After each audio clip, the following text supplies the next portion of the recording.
It's time for Dodger Baseball. Live from Dodger Stadium, Sportsnet LA presents the Dodgers as they take on the Miami Marlins.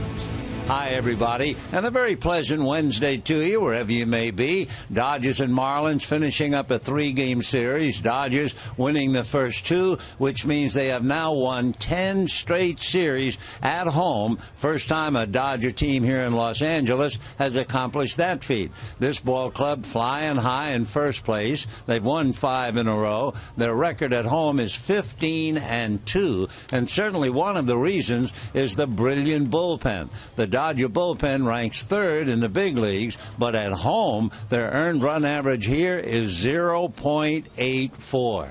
Talking about pitching, it'll be Jared Cosart on the mound for Miami, and for the Dodgers, it'll be Carlos Frias. One other note, last night the Dodgers had 21 hits in the game. They've had 21 or more 16 times, and the high, twice, they had 25 hits in a game, once against the Angels and another time against the Minnesota Twins. But, of course, if they look across to Brooklyn, they'll look up those records, and the Brooklyn Dodgers twice had 28 hits in a game. Miami will go home after the game. They'll open up a 10-game homestand, beginning with Atlanta on Friday. The Dodgers await the arrival of Colorado. They've lost 10 in a row, and the Dodgers have beaten them 5 straight. So those are some of the numbers. Pull up a chair, spend the afternoon with us. It'll be the Dodgers coming up, a good ball game, and a whole lot more right after this.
Dodger Stadium, a 4:50 first pitch as the Dodgers get ready to take on the Marlins and have an opportunity for a sweep against the Fish. Hello, everybody, and welcome inside Dodger Stadium. Certainly, Chavez Ravine has been where the heart is and also where the wins are. What I mean by that, time now for our T-Mobile Game Changer.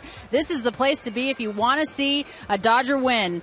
The Dodgers are a Major League best 15-2 at home this season and have now won 10 consecutive home series dating back to last year. This is the first time since moving to Los Angeles that the Dodgers have accomplished that feat.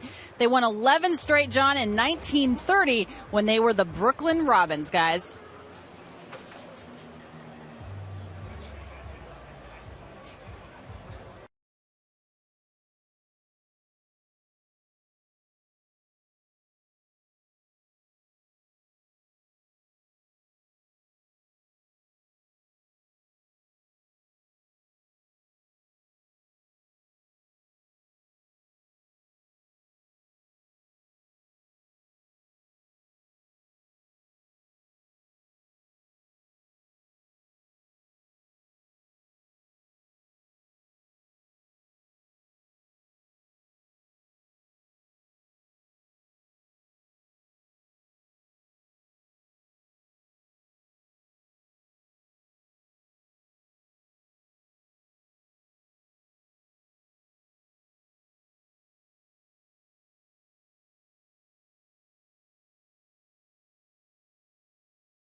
Dodger Stadium.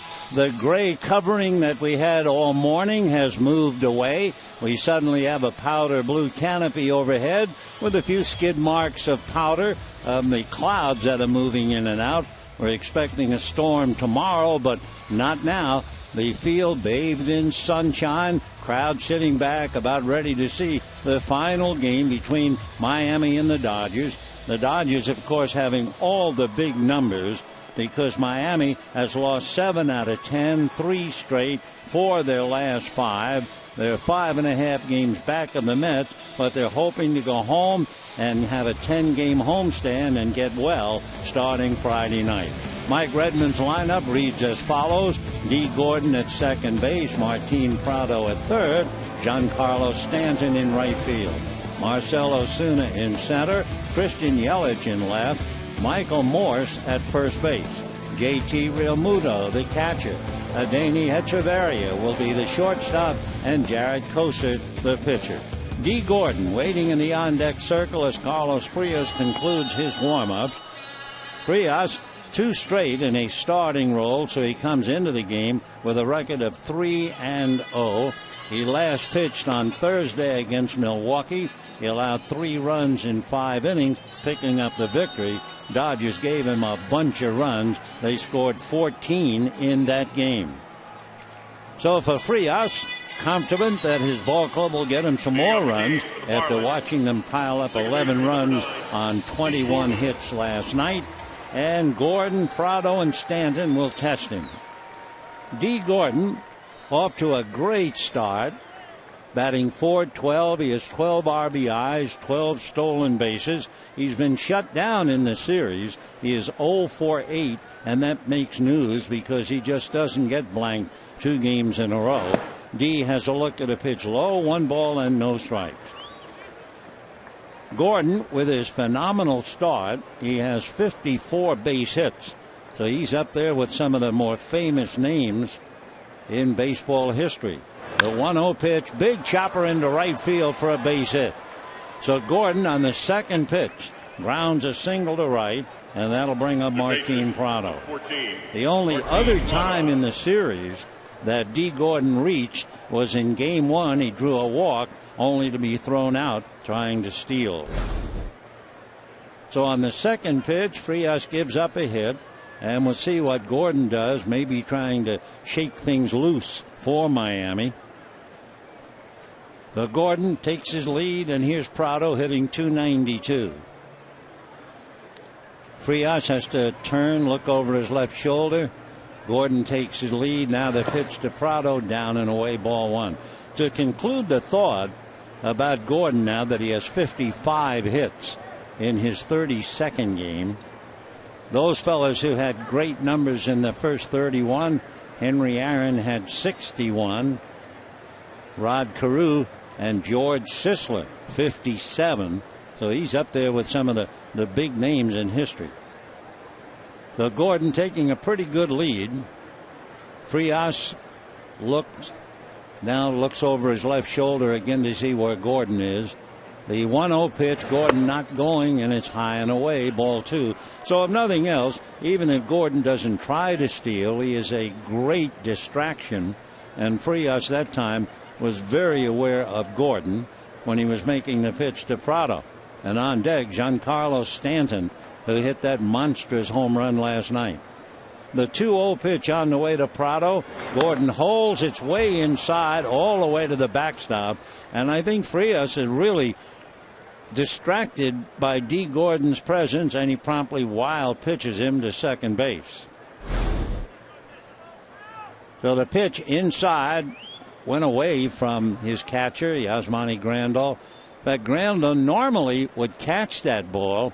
I'm not sure if he was crossed up or not, but they're going to rule it a pass ball, which is very good. So Gordon is at second, nobody out. Prado trying to pick him up, and they count 3 balls and no strikes. Light breeze blowing from left to right. Frias delivers, fastball is low, so all of a sudden he's up to his hips in trouble. 2 on, nobody out, and Stanton, Ozuna, and Yelich coming up. 27, Giancarlo Stanton. Giancarlo Stanton last night had everybody's attention when he hit one over the left field roof. It landed on the back of the roof and then kicked off into the plaza behind the stadium. So he joins a long list of fellas who have hit the ball out of Dodger Stadium. Wilbur Stargell did it twice. Mark McGwire, Mike Piazza, Matt Holliday, and now Giancarlo Stanton. So the local boy, a very impressive figure anyway, looks at a strike, and the count 0-1. Stanton with 37 home runs last year. He'll figure to pile them up again this year. Right now he has 8 home runs, 30 runs batted in, tied with Adrian Gonzalez and Stephen Vogt for second place in RBIs. Line drive, leaping catch by Kendrick. No further play, but Howie Kendrick takes a base hit away from Stanton, and considering Gordon's speed, no doubt a run batted in. The great leaping catch by Howie Kendrick on that high line drive leaving the infield. So Kendrick saves Frias at least for the moment. And another mountain to climb now as Marcell Ozuna checks in. Ozuna hitting .280, 3 home runs, 10 runs batted in. The center fielder, big right-hand batter. 2 on, 1 out, no score.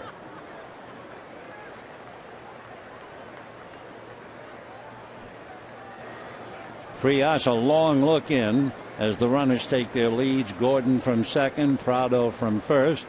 Carlos a high set away from the body and backs off the rubber, and immediately the runners retreat. Colorado will be in here tomorrow night, beginning of a 4-game series, and the Dodgers have beaten Colorado 5 in a row. The Rockies meanwhile have lost 10 straight. Fastball down and away, backhanded by Grandal. 1 ball and no strikes to Marcell Ozuna.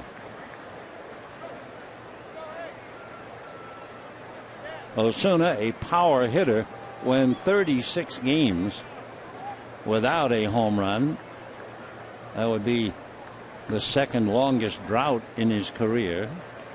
Though he finally hit his first home run in San Francisco on the 7th.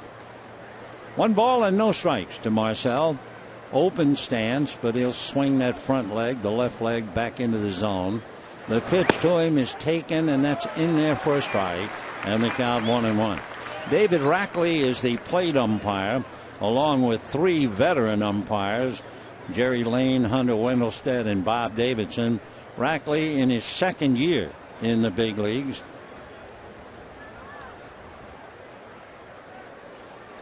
Now the 1-1 pitch on the way, and that's taken low, boxed a little bit, pushed away by Yasmani Grandal.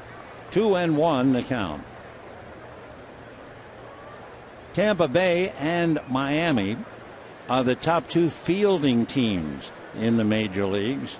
They each have committed only 11 errors. So toss out a one-sided game like last night, and Miami is not going to beat you by their own mistakes. Waiting on deck, Christian Yelich, and the 2-1 pitch coming up, and that's inside, ball 3. So Frias starts off on a very shaky note. For Carlos, coming into the game, he had walked 3 and struck out 11. But right now he's behind on just about every hitter. Gordon singled on the 2nd pitch. He walked Prado. He was saved by Kendrick, only to fall behind 3-1 to Ozuna. And the left-hand hitter Yelich waiting on deck. 3-1 pitch swung on and foul back, and the count 3-2. Ozuna, a power hitter, has struck out 33 times, the same number as Michael Morse. Stanton, who is indeed the power hitter, he has struck out 47. So no score, we're just starting. 2 on, 1 out. First inning as Stanton sits back in the shade after being robbed of a hit and an RBI by Howie Kendrick. The 3-2 pitch. The runners taking their leads, but a strikeout hitter at the plate. The runners go, and the pitch is grounded wide of first. Up with it is Gonzalez feeding Frias. Gordon rounding third, hoping to draw a throw. He won't get it, and he'll just hold where he is. So Osuna grounding out. Nice play, Gonzalez to Frias. Talking about a nice play, let's take a look at the Dodgers with the leather. They shape up this way. Gonzalez and Kendrick, Hernandez and Turner, Guerrero, Peterson, and Ethier, Grandal behind the plate, and the Dodger glove, the leaping catch by Howie Kendrick, has saved a run for the moment. Christian Yelich, the left-hand hitter, the local boy from Westlake Village. Yelich, in his last 6 games against the Dodgers, has homered in 3 of them. Looked like he hit a game winner the other night, and then Van Slyke came back and played the trump card. The pitch from Frias, fastball in there for a strike, and the count 0-1. Of the 3 home runs in the last 6 games that Yelich has hit, 2 of them have been right here. He was on the DL till Friday and came back to play against San Francisco. Strike 1 pitch on the way. Yelich gets hit by the pitch, and that's going to load him up. So Carlos Frias on a wild note right now. The Yelich hit by the pitch. Prado's already at second, and Gordon has to hold at third. So the base is loaded, and Michael Moore's coming up. Michael Morris had a big game in the first game. He was 3 for 4, all 3 singles to right field, and Michael is a big right-hand batter. Then last night, Morris went 0 for 4. Morris up there has 4 grand slams in the past. The last one a couple of years ago at Milwaukee. Right-hand batter swings, hits one foul out of play, and the count 0-1. Miami has lost both games for a lot of reasons. Certainly last night they lost it on the fact the Dodgers piled up 11 runs and 21 hits. They also scored 3 and lost 5-3 in game 1. But the big thing, they are 0 for 9 with runners in scoring position. Morse takes a strike on the inside corner, and the count 0-2. So Carlos Frias with a base hit, a walk, a hit batter, also a pass ball to complicate matters. Saved by Kendrick, and by the skin of his teeth, he is still not allowed a run. 0-2 to Michael Morse. Frias ready. Here he comes. Comebacker. Frias has it. Underhands to Gonzalez, and he's out of the jam. So for Miami, no runs, 1 hit, 3 left. And at the end of half an inning, the Marlins nothing, and the Dodgers coming up.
He makes 19 pitches and wiggles off the hook and leaves the Marlins without a run and the bases loaded. So the Dodgers now coming up against Jared Cosart, and we'll take a look at Don Mattingly's lineup. No dramatic changes except at third base. So you have Jock Peterson leading off in center. Justin Turner's turn to play third. Howie Kendrick, Adrian Gonzalez, Alex Guerrero, who played third base last night, is in left field. And then Grandal, the catcher, Ethier, Kike Hernandez is the shortstop, and Carlos Frias. On the mound, Jared Cosart from League City, Texas, although he lives in Tampa, Florida. He was originally drafted by the Phillies. He was traded to Houston for Hunter Pence, and eventually Pence winds up with the Giants, and Jared winds up with Miami. Despite the fact his record is not impressive, 1-3, he has pitched better than that. The right-hander ready and delivers. Peterson takes very high, ball one. 1-0 the count. Jared Cosart against right-hand batters, they're hitting .218 against him. Left-handers are hitting .214. The next pitch, fastball a little low, and he's behind in the count now. 2-0 to Jock Peterson. Peterson hitting .255, 43 strikeouts, so number 3 in the league, and he went down 3 times last night. Big swing and a miss, and the count 2-1. So Jock Peterson battling to stay above .250 now. His batting average at .255.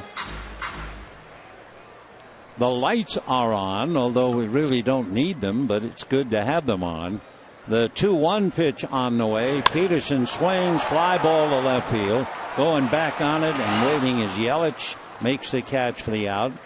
So Jock Peterson, fly ball to left, 1 down, and the batter Justin Turner. Here are the Marlins defensively. Morse and Gordon on the right side. Echeverria and Prado on the left, with Yelich, Osuna, and Stanton.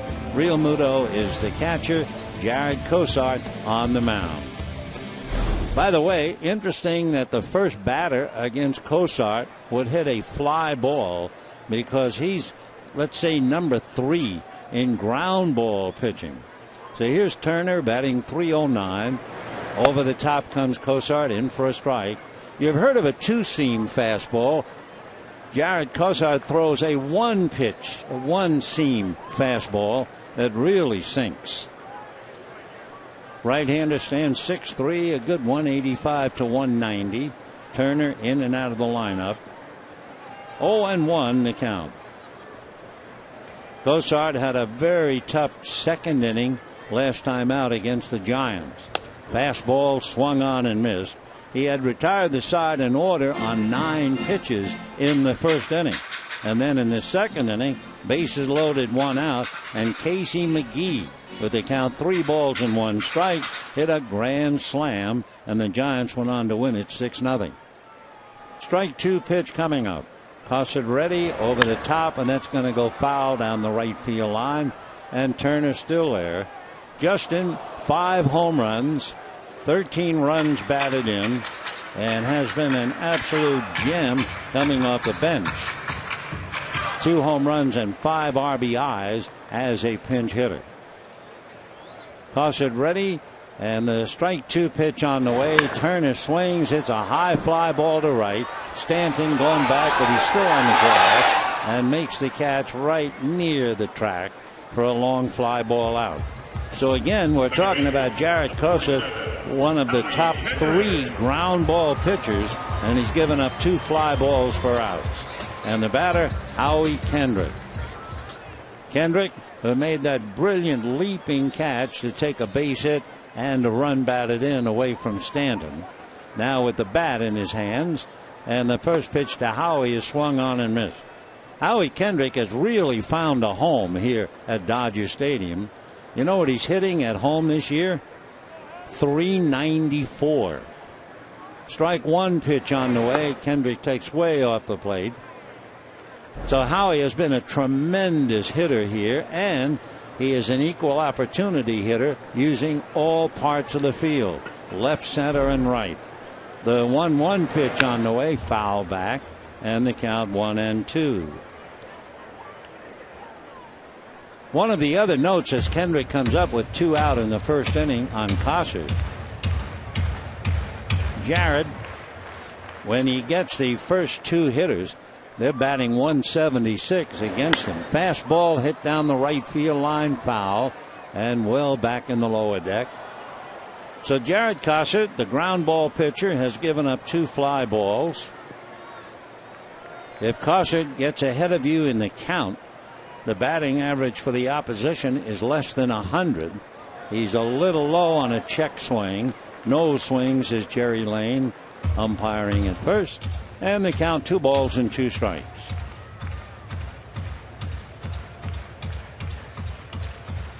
"13 pitches made so far by Jared Cossard. 19 made by Carlos Frias. And the 2-2 pitch, fastball low and inside. 3-2 the count. Cossard, feet together on the rubber, looks in to get a sign. Now the right-hander's 3-2 pitch on the way. Swung on and missed. Dropped by Realmuto, who picks it up and throws him out at first. So Kendrick strikes out. 1-2-3 inning for Jared Cossard. And at the end of an inning, it's the Dodgers nothing and Miami nothing.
Dodgers in Miami. In talking about Jared Cossard, we should point out, especially after Miami left the bases loaded in the first inning, over his last 3 starts, Miami has scored a combined 3 runs in Cossard starts, and they left him with the bases full in the first inning. The first pitch now to Realmuto, the young catcher, and the count 0-1. Frias back with a fastball swung on and missed, so he finally gets out in front of a hitter. No balls and 2 strikes to young Realmuto, who has caught the entire series, and he has made 23 starts as the catcher. Strike 2 pitch on the way to the big kid from Texas, and he hits a ground ball slowly to short.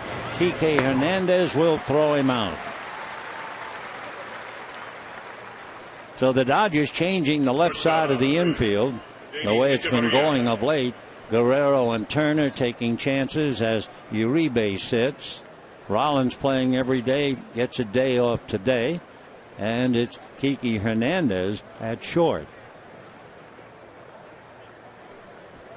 1 out, second inning. Echeverria checking in. Adaney hitting .302. Very impressive young shortstop. Takes a strike, and the count 0-1. Echeverria, slender right-hand batter. Strike one pitch on the way. He pokes it foul off to the right. He had a base hit and a walk last night, but he also hit into a double play. He also hit a fly ball to Van Slyke in the 7th inning of the first game, and Van Slyke made that great throw to get Yelich at the plate. Strike two pitch on the way. Check swing. A swing, says Jerry Lane. And Hechavarria is down. That would be the first strikeout for Carlos Frias. So the check swing is called strike three. Jared Cosart coming up. Cosart from Texas, grew up a rabid fan of the Houston Astros. His first pitch he takes all the way, and it's very high, ball one. His maternal grandfather appeared in 9 games for the Cubs back in 1959. The 1-0 pitch in for a strike, 1-1. More talent in the Cosart pipeline. The middle of 3 brothers, Jake, has signed to play at Duke. The next pitch swung on and missed, 1-2. And the youngest brother is Jansen. He's a junior in high school, and he'll be the next one moving on to college ball. 1-2 the count to Jared Cosart. The 1-2 pitch is high. Frias pitching kind of impatiently in a hurry. There's nothing smooth about the delivery right now. He came flying off the mound on that last pitch. 2-2 the count. It's as if he's trying to burn off some excess energy. Now the right-hander turns, and the 2-2 pitch swung on, ground ball wide of first. Gonzalez has to overhand in time for the out. As a nice play, Frias over to cover. So the Marlins go 1-2-3, and at the end of an inning and a half, no score.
This Friday, take your place on the field and see the fireworks featuring songs from 1965.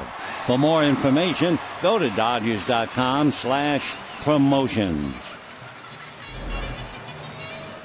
For the Dodgers, second inning, Adrian Gonzalez to start it off. Then it'll be Alex Guerrero and Yasmani Grandal. So the Dodger G-men are coming up. And Gonzalez with an 11-game hitting streak, batting .372. 9 home runs, 30 runs batted in. Cosart into the windup. Jared delivers, and the fastball picks up the outside corner for a strike. 0-1.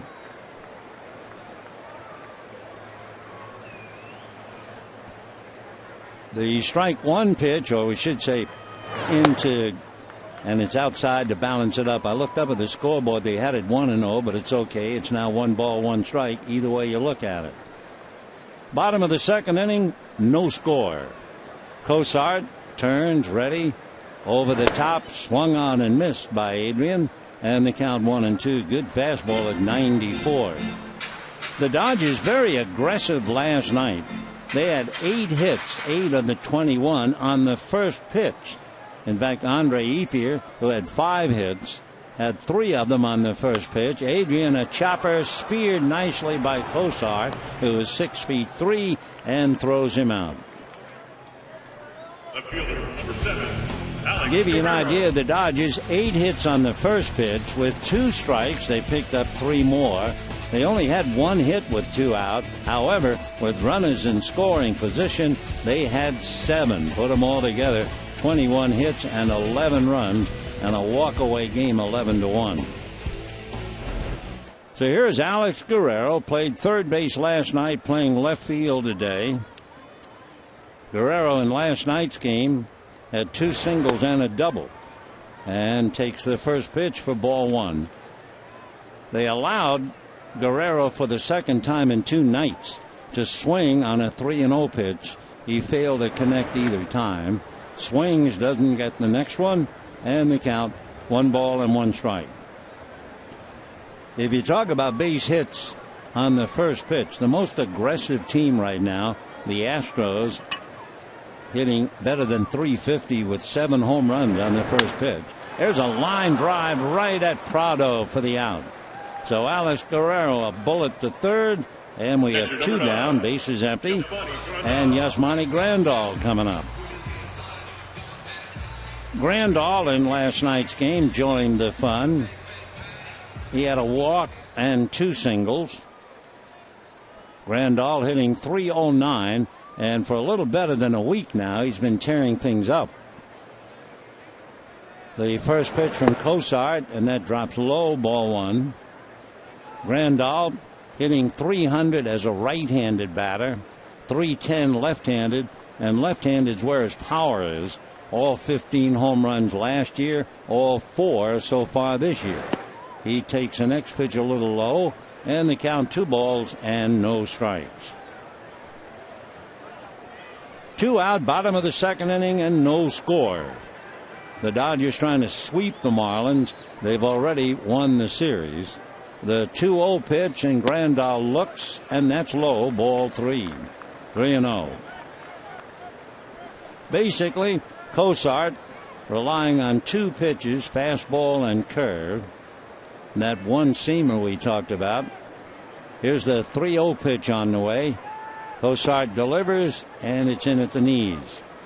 The 1-seam is gripped with 1 finger on a seam and 2 on the leather. And he tries to squeeze it hard as if he's going to throw a slider. The 3-1 pitch coming up. Jared delivers, and it's swung on. 3-2. 2 down, second inning, no score. Miami with a long flight, so it's long day's journey into night, into morning before they get home. Dodgers at home, they'll play tomorrow night here. 3-2 pitch on the way is swung on and hit foul off third down the line all the way up to the club level, and the count remains 3-2.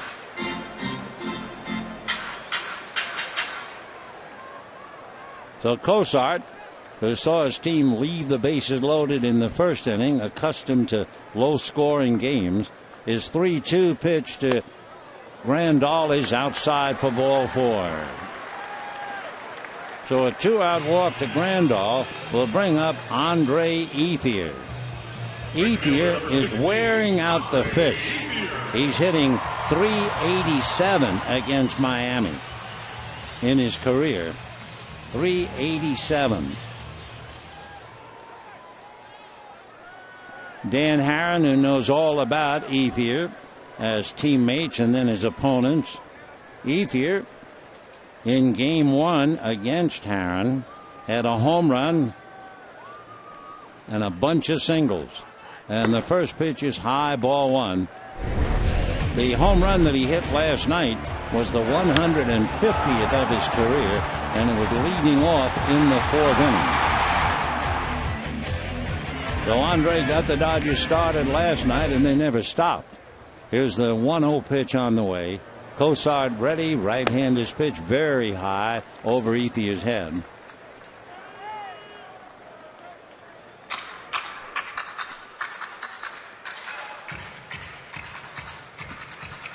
If you break Ethier's work down, 6 straight hits, batting .329. He was off to a slow start. He takes off the plate. First 12 games, he had 1 home run, 3 RBIs, but he was hitting .250. The last 17 games, he's hitting .370 with 4 home runs. Ethier, a total of 5 home runs for the year, 4 hit here. Takes the next pitch for a strike, and the count 3-1. So at home, Andre's batting .348. He's 8 for 11 when he goes after the first pitch, but he's deep in the count now.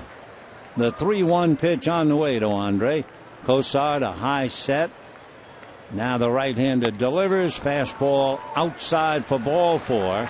So with 2 out, back-to-back walks, and Kike Hernandez coming up.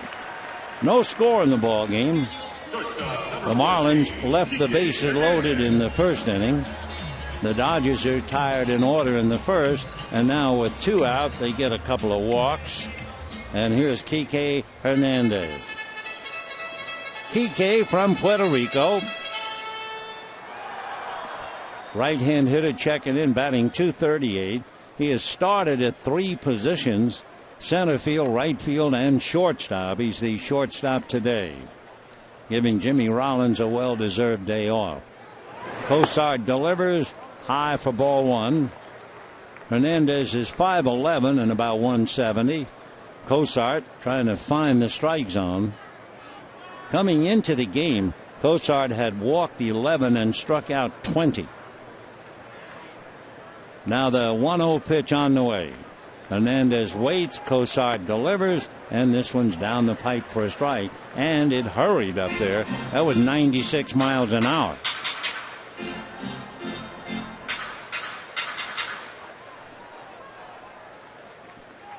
Fastball, curve, and change. That's what you're going to get from Cosart.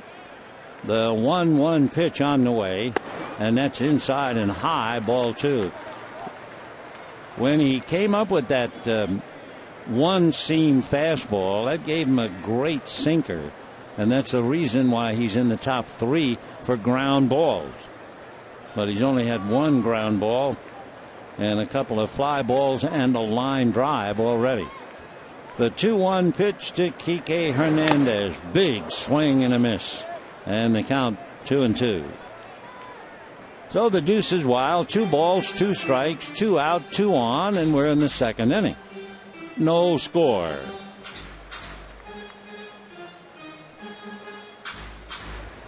Cosart looks down the barrel, getting a sign from Real Muto. Now he's ready. And the 2-2 pitch to Kike Hernandez. Breaking ball hit into right field for a base hit. It'll be a tough play to score. Grandal, the throw to the plate. He's out from me to you. The reason they sent him in was the pitcher was due up next. Well, he didn't have a chair to score on that base hit. No way. So it's a base hit for Hernandez. Grandal out at the plate. Strong throw by Stanton. Worthy of another look. Grandal trying to run as hard as he could. But for Stanton, that was an easy play on the fly to his catcher, who tags Grandal trying to avoid the tag. And at the end of 2, no score.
Little girl you are with the bows in your hair and mom's lap.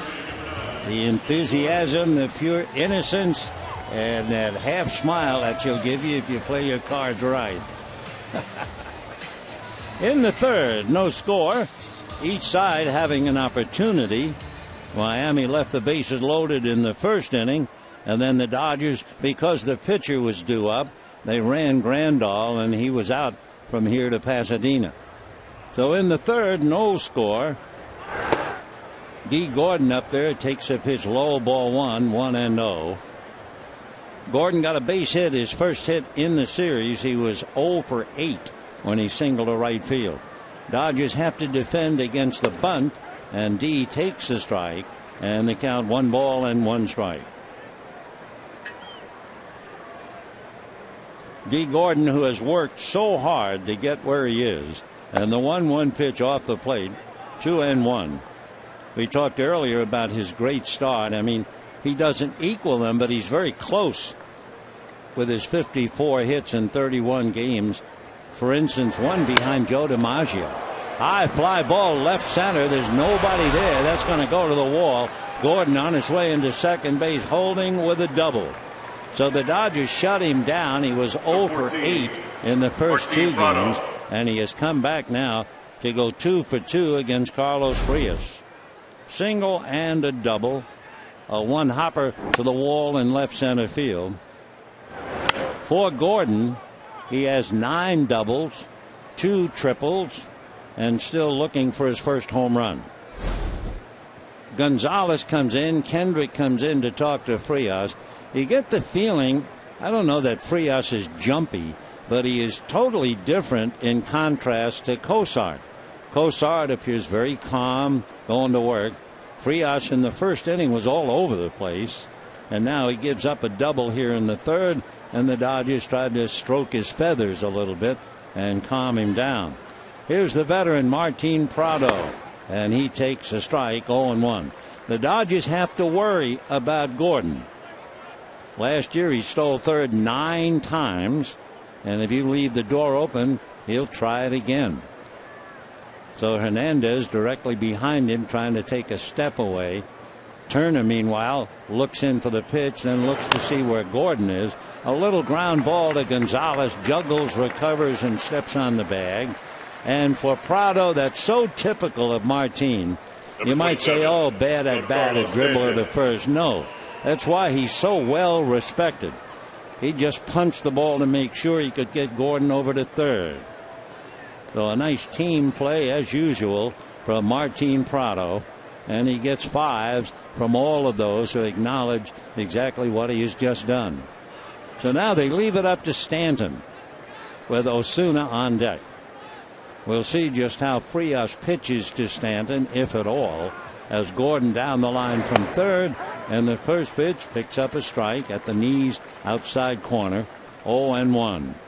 Giancarlo hitting .250, robbed of a hit and a run batted in, a leaping catch by Howie Kendrick.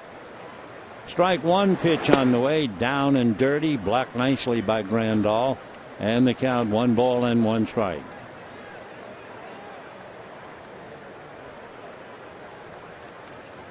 Stanton, such an impressive looking player before he does anything. Gordon on the grass, he's way out of the lines, and you can understand why. That's a frightening thought, and of course base runners don't like to have that thought, but you have a power hitter like Stanton and you're coming down the line from third. The 1-1 pitch is low. They might put him on, not that Osuna is any walk in the park. Stanton, with the count his way, 2 balls and 1 strike, has 3 scoring fly balls. So let's see if they dare pitch him around the plate. 2-1 the count. Out of his stretch goes Frias, and the fastball fouled away into the lower deck, and the count 2 balls and 2 strikes. We're in the third inning. Gordon doubled, took third on a ground ball to first, and Stanton trying to pick him up. Stanton has signed that tremendous contract, so he will be with the Marlins for 13 years if he allows it to play out. I think there's an option for him after about 6 years. The 2-2 pitch swung on and fouled away. Stanton is 6'5" and about 250 pounds. His body fat is probably a couple of percentage points, and that's about it. Went to school at Notre Dame High School. He was a second-round pick, interestingly enough. 2 balls and 2 strikes to Giancarlo Stanton. 2-2 pitch on the way, high and inside, ball 3, 3-2. When Stanton first came up, he was Mike Stanton. His first year was 2010. Then he changed it to his full name, Giancarlo. Now they shorten that a bit, Giancarlo. 3-2, swung on, high, foul, out of play, off first.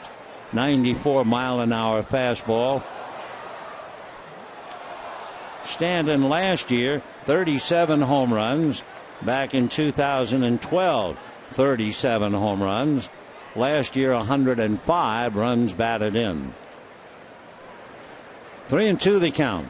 Frias going after him. And the 3-2 fastball is a chopper up the middle. Nice pick by Hernandez to get him, but the run scores. So Stanton grounds one up the middle. Could easily be 2 for 2.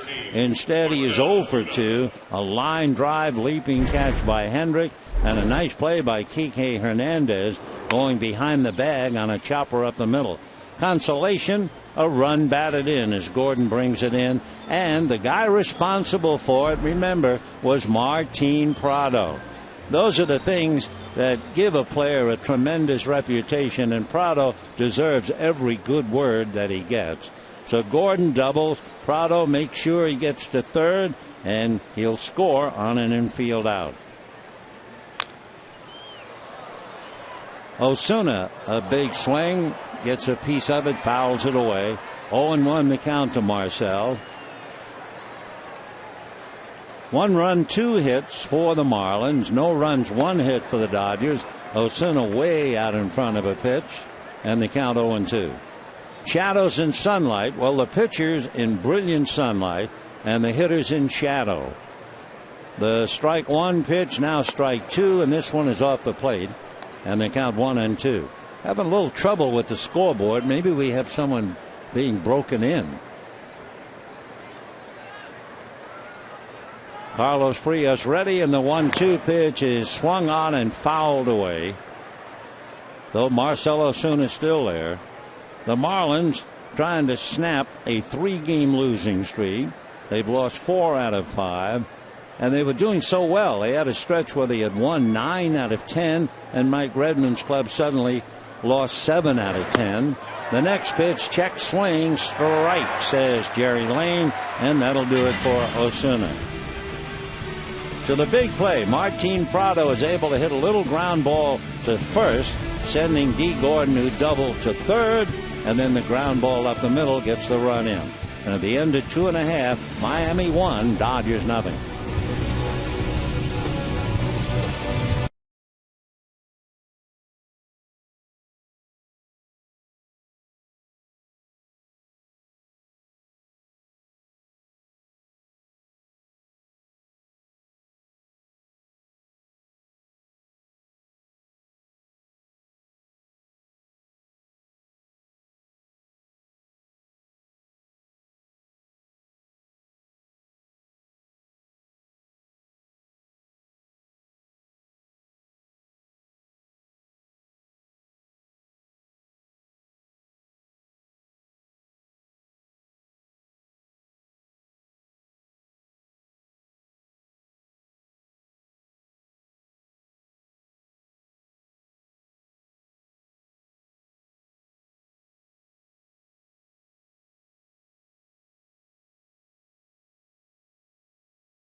And some good food just waiting for the folks to come by and get it. For the Dodgers, it'll be Carlos Frias, followed by Jock Peterson, and then Justin Turner. Frias has had 5 at-bats, and he has struck out 4 times. Cosart ready. Jared's fastball low and inside. Ball 1. 1-0.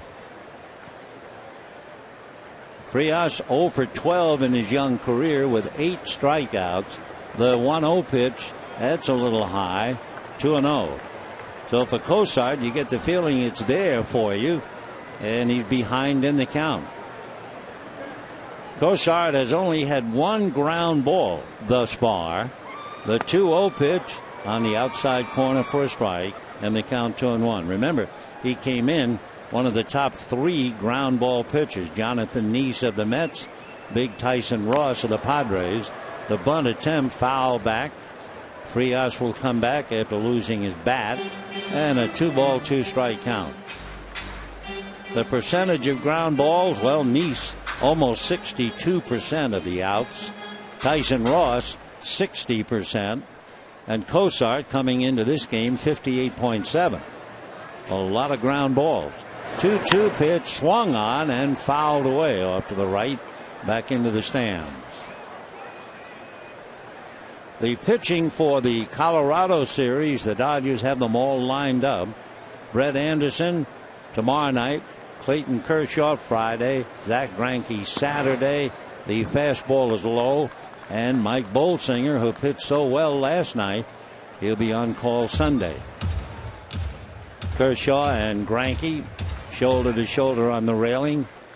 3-2 the count to Carlos Frias. And the fastball, he backs away, and it's strike 3 called. He didn't want any part of it. So down goes Carlos. That would be strikeout number 2 for Cosart. And it'll bring up Jock Peterson, who had a fly ball to left field in the first inning. 1 run, 2 hits for Miami. No runs, 1 hit for the Dodgers. Most of the wispy feather-like clouds have gone away, so we have a brilliant blue canopy overhead. The field just about half in shade and half in sunlight. Most of the outfield in sunlight. Straightaway left field in shade. And the first pitch is smoked to center. Osuna comes in, and Osuna makes a diving catch for the out. So Jock Peterson never lost the bat. He was running to first base with it. And a line drive out. Nice play by Marcell Osuna. Sinking line drive. If you hesitate, you can't make the play. And he just came up, slid, gloved it, rolled over on his side, and held on to the ball. Nice play by Marcell. And we have 2 down in the 3rd inning. And again, for one reason or another, the Dodgers are not hitting the ball on the ground against one of the ground ball pitchers. So with 2 out, here's Justin Turner.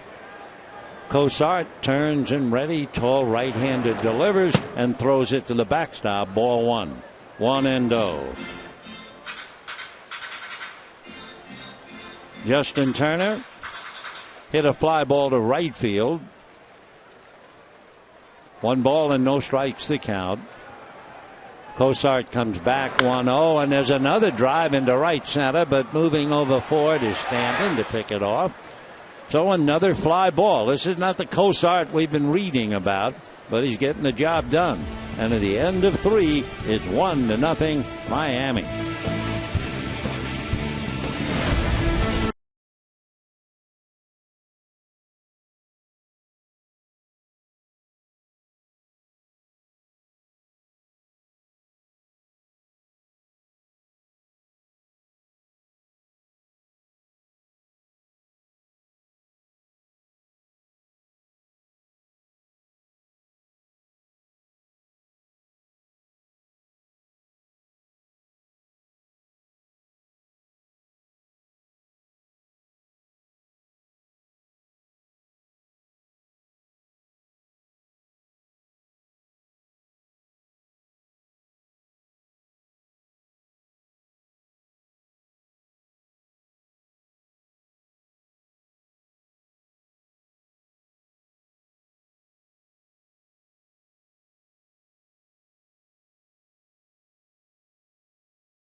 Visit Dodge.com today.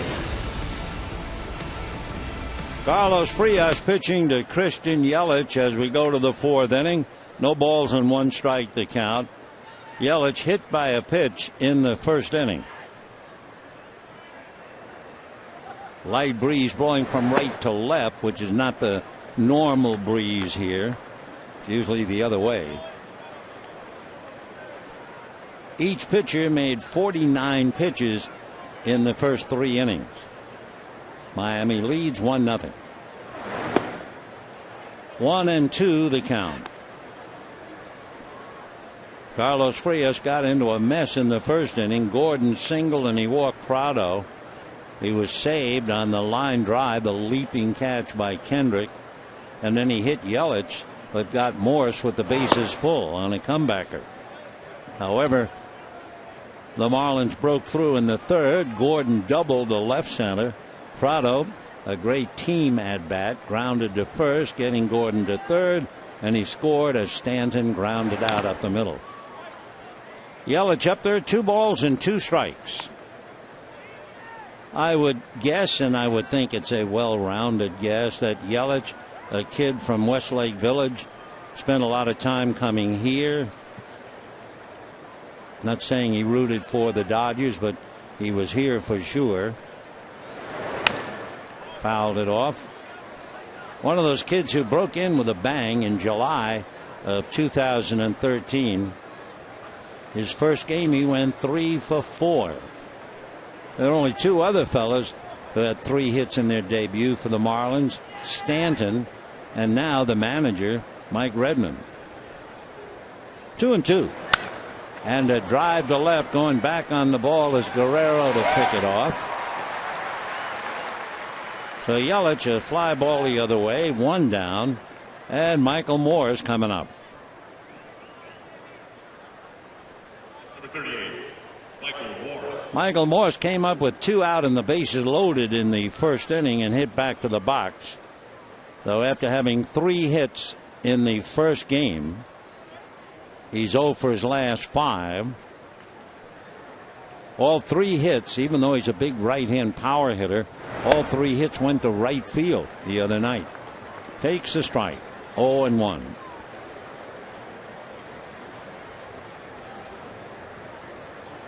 Morse done a very good job at first base. Ground ball to Hernandez. KK is up with it. 2 down.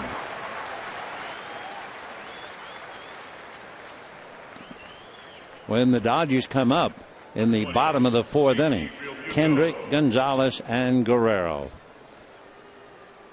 Of course, if you follow baseball at all, it wouldn't be any surprise at all that the Dodgers get 21 hits last night and starve to death today. That would not be a surprise. Ethier and company. Andre with a 5-hit night, walked in his only trip. 1 ball and no strikes to JT Realmuto. Howie Kendrick had 4 hits last night. That's a foul ball. 1-1 the count. Realmuto grounded to short in the 2nd inning. Miami having a bad time on the road. They are 7-12. 1 game above 500 at home, and that's where they're heading for a 10-game stand. Miami finds itself in 4th place in the East, 5.5 games behind the New York Mets. 2-1. And that's going to go into center field. That'll be a base hit. So Realmuto gets himself a single with 2 down, and that'll bring up Echeverria.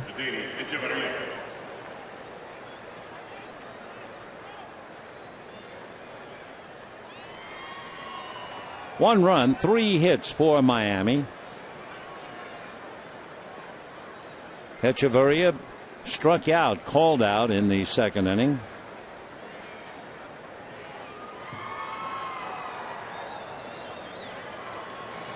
The team that the Marlins are trying to catch. The New York Mets have abused them so far head to head. The Mets have beaten Miami 5 of 7. The Marlins have lost all 4 games played in New York.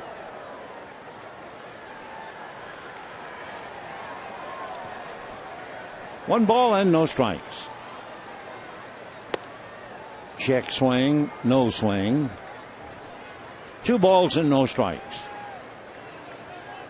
2 out. Real Muto, the catcher at first. The number 8 hitter, Echeverria at the plate, and Jared Cosart on deck.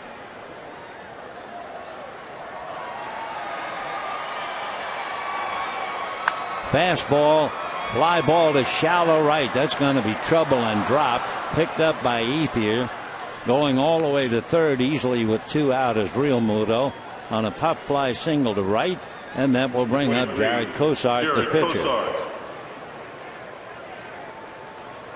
So Echeverria, a bloop single to right. That would be hit number 4 against Frias.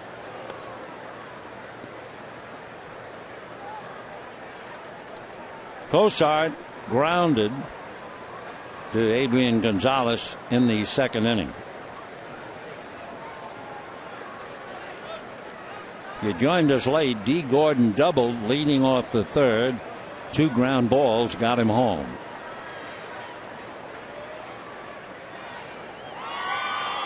Time. Cosart with Gordon on deck, and Gordon is 2 for 2.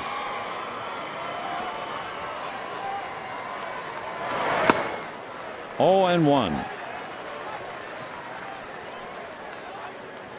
Cosart coming into the game was 0 for 10 and had struck out 6 of the 10 at bats. So at least in the second inning he made contact when he grounded out to Gonzalez. 0 and 2. So Frias trying to put him away and get out of the jam. Frias has 2 strikeouts so far. Grandal keeping the infield on its toes. No balls and 2 strikes.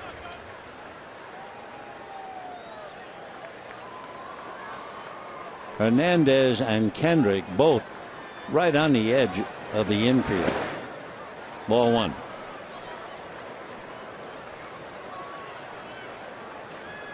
So Frias just trying to work his way out of it. He's now made 68 pitches, though 19 pitches here in the 4th inning. Made 19 in the first inning. 1 and 2. Fouled at the plate.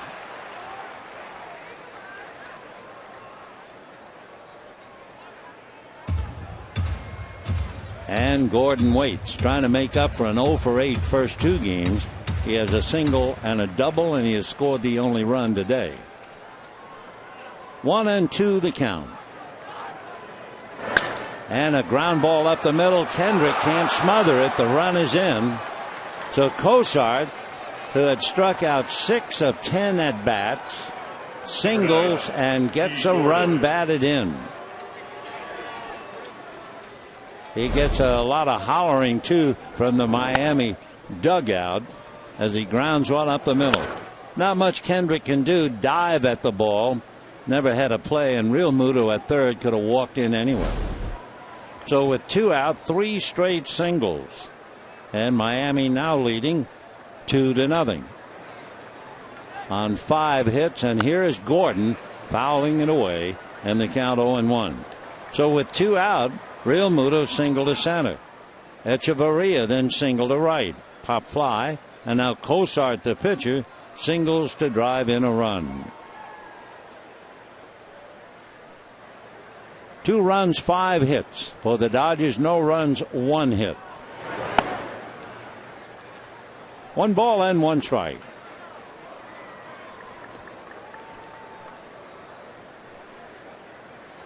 D. Gordon hitting .421, top hitter in baseball. Up there now with 2 on and 2 out and a run in. That's a strike. Gordon in the first 2 games was not robbed of any hits. They just shut him down. 0 for 4 with a strikeout in the first game. 0 for 4 with infield ground balls. Ground ball. Adrian has to overhand in a hurry, and that's the 3rd out. However, the pitcher gets the base hit and the run batted in. 3 hits with 2 out. Rather frustrating for Carlos Frias. It's a delightful moment for Cosart, and it's 2-0 Miami.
Night right here at 7:10, the Dodgers and Rockies, and you can pick up your Sandy Koufax pin, number 3 in the Cy Young Pin Collector Series, presented by 76.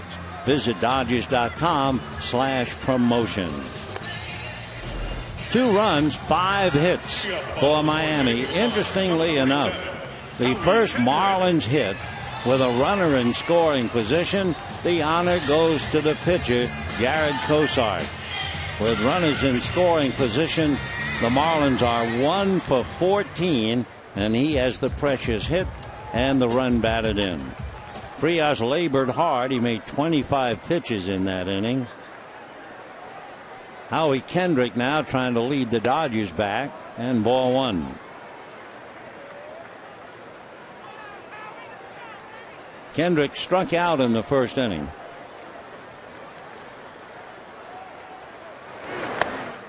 And that's in there. 1 ball and 1 strike. Jared Cosart leading 2-0. Going to work here in the 4th. And a flare into right field and a diving what? We're waiting. Now we get the sign. Jerry Lane stayed near first base, and we had to watch him. And then Lane eventually raised his hand in the air. It took a while for that catch, so the plate umpire, David Rackley, ran all the way down to first base. It was a true catch by Stanton, and Lane had to really make sure. And while he was running down the right field line, the plate umpire was running to first. The Dodgers are going to look at the videotape to see if they want to argue about it, and I don't think they will. So Stanton caught the ball. Tim Wallach is on the phone. And now I think Tim Wallach said challenge. Yep. So we will see. Jerry Lane couldn't get out there. And we're looking at it right now. Call on the field is under wow. review. Was that on the grass or was it under the glove under? It's a half grass catch.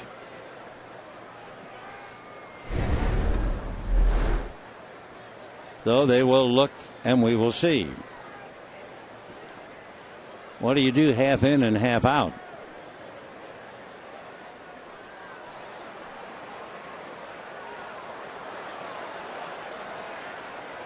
The umpires are listening to those in New York.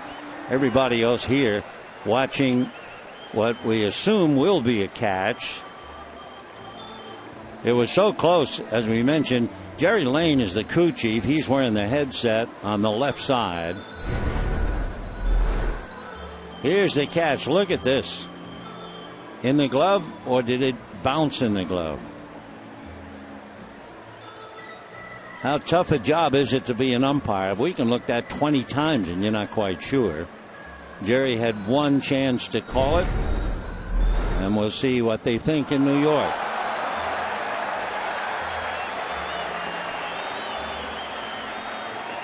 Waiting, waiting, waiting.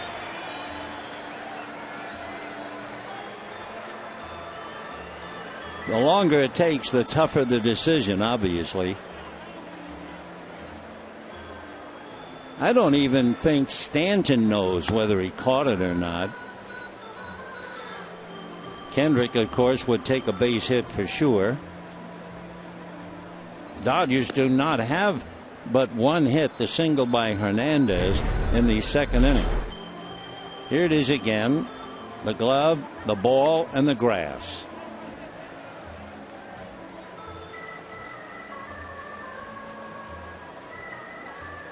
Wow, that is really tough, isn't it? At first, the first time we looked at it, we thought catch. The more we look at it, the more we think it hit the ground. And of course, they're taking so long, you know how tough a call it is. So, they're just waiting. They keep showing it on the video screen. And each time the crowd reacts, one time they act like, oh, that's a base hit. Then the next time they'll groan like it's an out. Now they're moving the ball back and forth. It is really a very difficult call. How about making that call in the World Series with the winning run coming from third base? Oh, wow.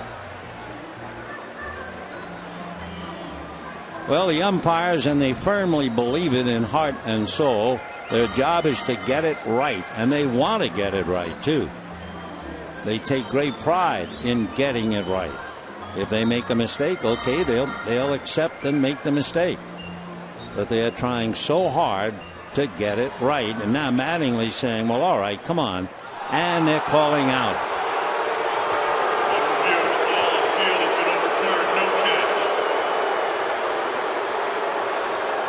So Kendrick does not get a base hit. Stanton gets a putout. And we have one down in the fourth inning, to the displeasure of Don Mattingly and the crowd.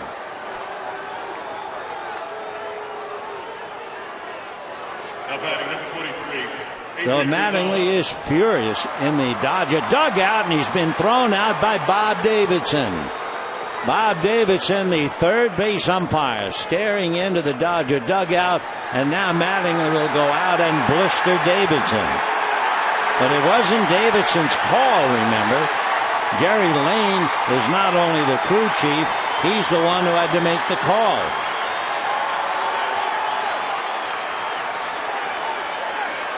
Now Jerry Lane comes in to try and calm things down.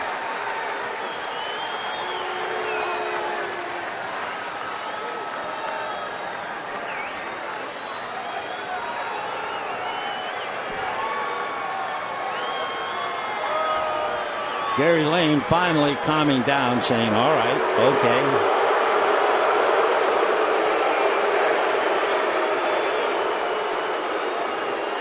So Mattingly was kicked out of the game for sure. And he's heading for the clubhouse. His argument would be naturally with the first base umpire, who was the one to call the catch as an out. But it was the third base umpire looking into the Dodger dugout, and Bob Davidson is the one who threw him out. So here's Gonzalez. Foul ball. So the Dodgers with 21 hits last night and 11 runs are struggling with one murmur of protest. One little base hit by Kike Hernandez.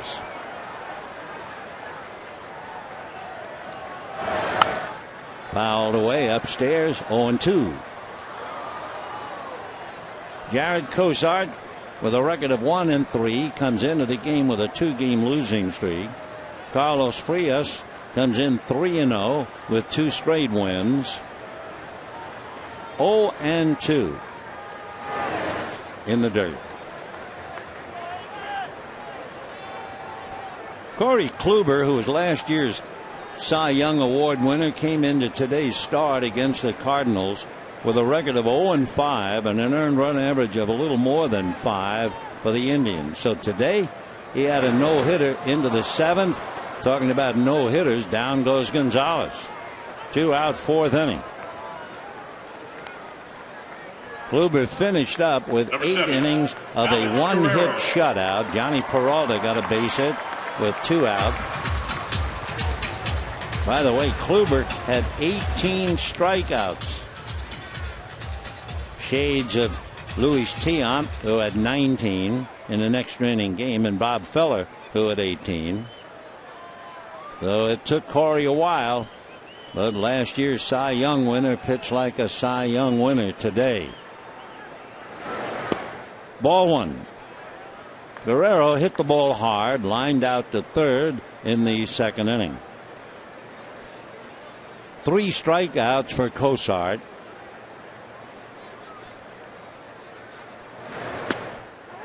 That's a strike. 1-1. The only bump in the road for Cosart. Back-to-back walks in the 2nd inning. Then the base hit by Hernandez.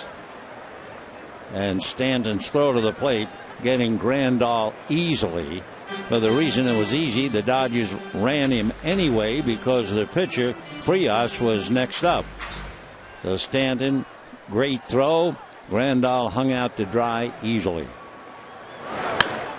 High fly ball, curling foul and out of play. Look at what Gordon is.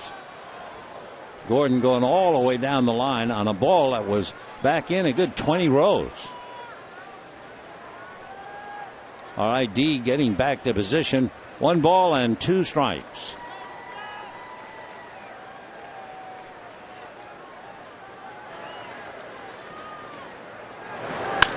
And a drive to right field. Going back is Stanton on the track to the box seats and makes a catch and then drops the ball when he rams into the wall.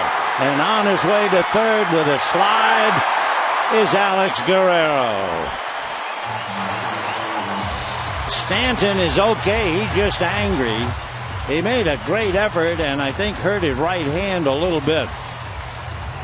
He kept running to his left and suddenly ran out of real estate.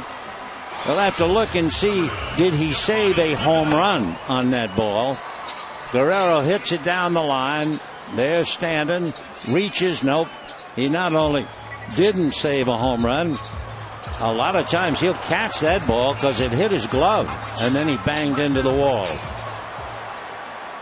So we will see, will that be a third out? Because it landed right in his glove. And then it came out when he hit the wall. He is furious at himself. So if the scorer sees that, he might decide, well, okay, he thinks he should have caught it. I'll give him an error.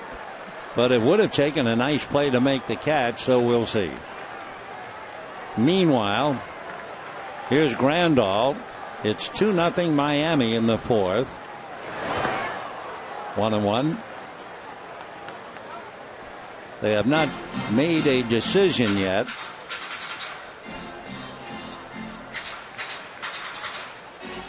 Two runs, 5 hits for Miami. At least for the moment, no runs, 1 hit. We're waiting to see whether Guerrero will get a triple or not. And that's going to go to the backstop. And here comes the run anyway.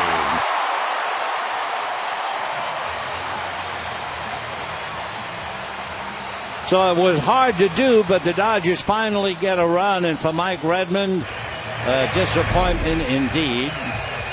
Take another look. Breaking ball in the dirt, squirts right between the legs of Realmuto. Though no doubt a wild pitch, and the Dodgers get a run. So it's 2-1. We're still not sure about the ball in and out of the glove of Giancarlo Stanton. Take another look. Maybe the scorers would like to see it. Reaches out. The ball hits his glove, sits up in the glove, and then he hits the wall right there.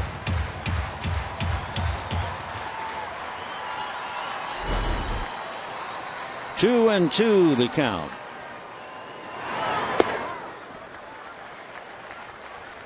What I'm going to do is I'm going to make three lines, one on top of the other.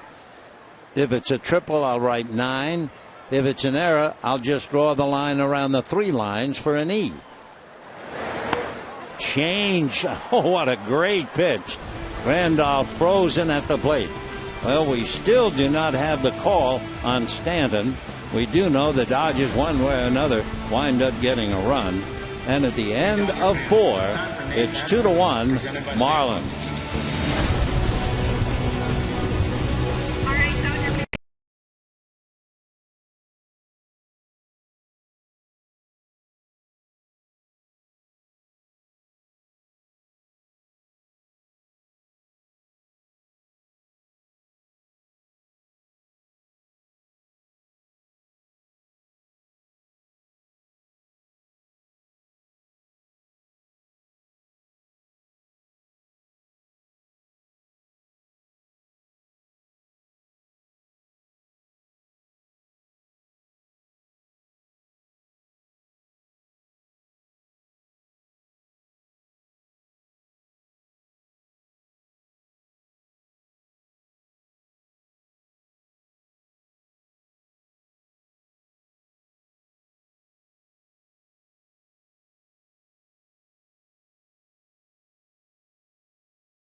A triple on the ball in and out of Stanton's glove. So Giancarlo Stanton involved twice in the 4th inning. The diving catch, which was ruled a catch, that was debatable. And now the triple, which could have been called an error. So the Dodgers, thanks to the wild pitch, get a run. 2-1 in favor of Miami. And we go to the 5th. And for the Dodgers, after 21 hits last night, they have 2 hits through 4 innings today. Here's Martin Prado. Foul ball, 0-1. Prado walked in the 1st inning and then did what he has such a great reputation for, being a solid team player. After the leadoff double by Gordon, he made sure by punching the ball slowly to first base to get Gordon to 3rd, and Gordon was able to score on the ground ball up the middle by Stanton. Nice pick by Hernandez. So Kike can play that position for sure. Dodgers, it's an amazing team. You look at Justin Turner, he can play almost anywhere in the infield, maybe not second base, but he can also play first. Kike can play all over the place.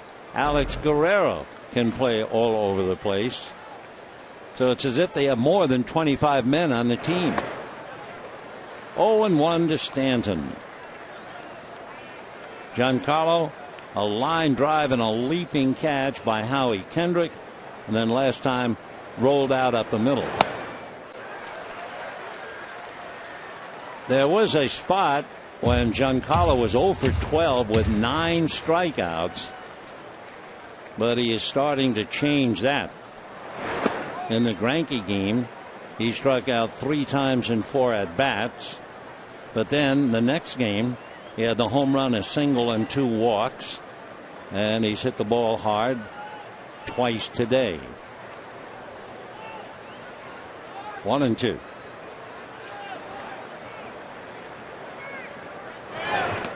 Chasing a bad ball. Grandal has to dig it out, pick it up, throw him out.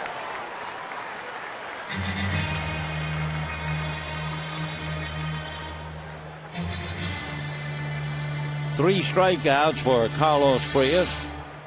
Number 13, Marcell Ozuna. Marcell Ozuna grounded out and struck out.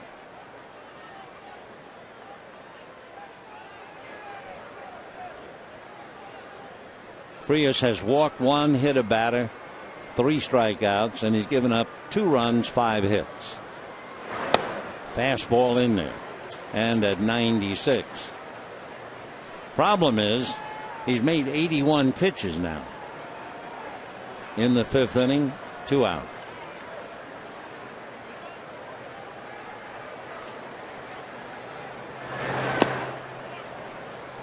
One ball and 1 strike. When the Dodgers come up in the bottom of this 5th inning, Andre Ethier will start it off.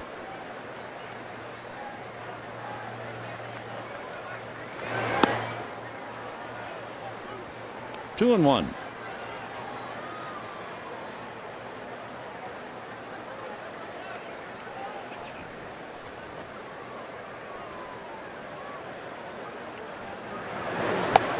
Check swing for a strike.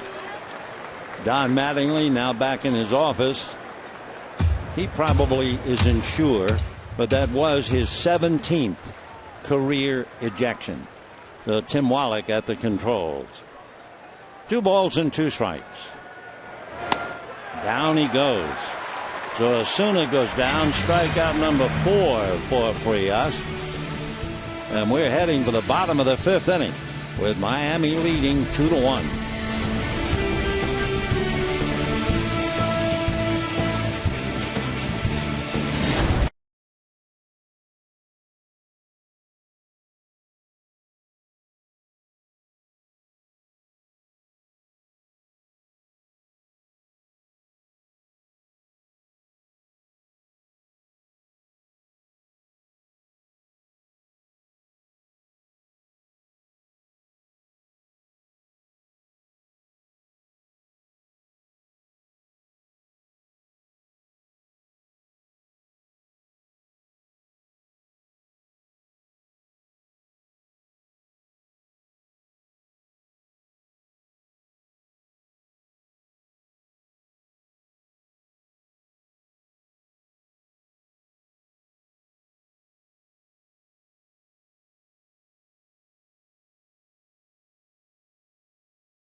Southern California Toyota dealers. Save big on any 2015 Camry now at the Toyota Time Sales Event. And by Jack in the Box. Jack's hottest sandwich is back. Head to Jack in the Box for Jack's Blazing Chicken Sandwich. Bottom of the 5th inning, 2-1 in favor of Miami. So 2 things have happened that you had the idea. Number 1, the Dodgers with 21 hits last night. Automatically, the baseball gods will decide, make it a little tough for you to get anything today. And they scratch for 2 hits and a run. And a little bit of a surprise, We're looking at a so-called sinker ball pitcher, a ground ball pitcher, and he's got one ground ball in 4 innings. That's Jared Cosart. He was the 3rd top ground ball pitcher coming into this game. The only ball on the ground, Gonzalez hit back to the box.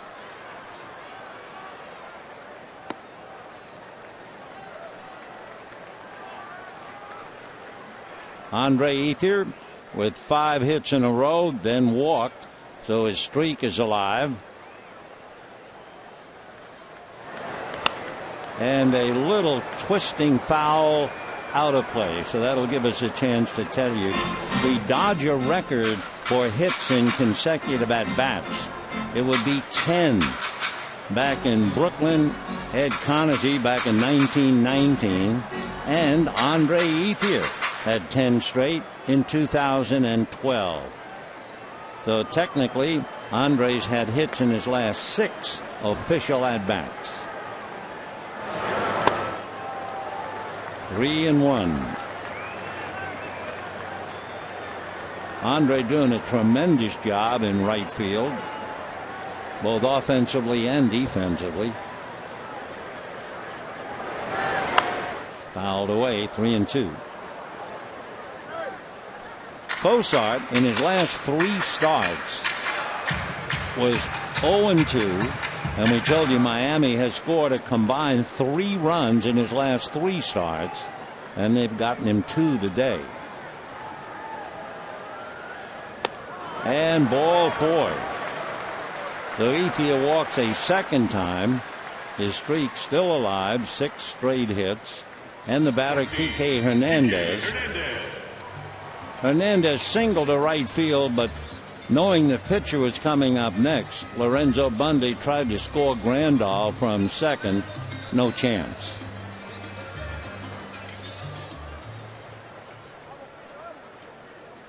Couple of things we were talking about Cosart before the game, and he's not doing that either. Foul ball. We were saying that the hitter is really in trouble if Cosart is ahead in the count. They were hitting 0-49. That's all. Today, he's been working from behind. He's had only 5 first pitch strikes, and he has faced 16 batters, though he just got a strike on the foul ball. 0-1.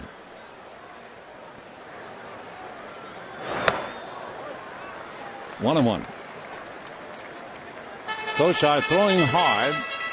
He's now made 75 pitches. They said that his 4-seam fastball was clocked as high as 98, and he's been right around there. That 1-seamer, he throws around 90. I think he's the first pitcher I have heard of in recent times. They're all talking about the 4-seamer and the 2-seamer, but he throws a 1-seamer. 1-1. Fastball fouled away, and he's 95 on that one. Almost all of the field in shade. There is full sun in right field. There's nothing new there. The lights have been on. 1-2 the count. Kike Hernandez with Carlos Frias, not much of a threat with the bat, on deck. And a drive to left and deep, and that one is gone. Kike Hernandez, a 2-run home run, and the Dodgers turn it around and lead 3-2. For Cosart, that would be the 4th home run that he has allowed. For the Dodgers, they now have 52 home runs, number 1. They have 29 home runs at home. Fastball up and a line drive out. The Kike Hernandez, the Dodgers shortstop, delivers a line drive home run. Now Carlos Frias, 0-1. So if you are a ground ball pitcher and you are not getting ground balls, you're flirting with it, and sure enough it happened. The bunt retrieved and the out at first. So Frias trying to bunt his way aboard. Kike Hernandez. Number 31, Jock Peterson. Last year, he had 1 home run in Corpus Christi. He had 8 in Oklahoma City. Of course, Kike was at one time with the Marlins last year, and now comes up with a big home run. So Grandal, Hernandez, and the other Dodgers, including Guerrero, who tripled on that catch and collision with Stanton in the right field wall. Peterson flied to left, hit the ball hard, lined out to center. 0-1.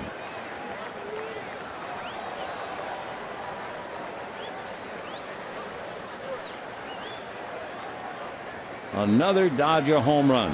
Wow.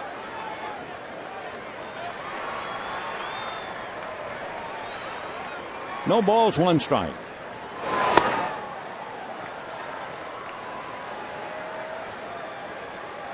Hernandez and Grandal in a rather animated conversation.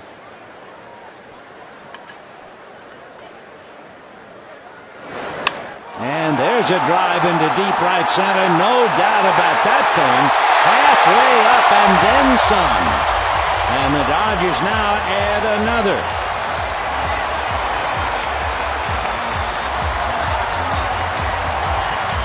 So the Dodgers go to their favorite weapon. 2 home runs in the inning, 53 home runs for the year. And Peterson hits one of those out-of-sight jobs, a little more than halfway up the pavilion, his 10th home run. First guy to greet him, Scott Van Slyke. So that comes as a shock to Cosart.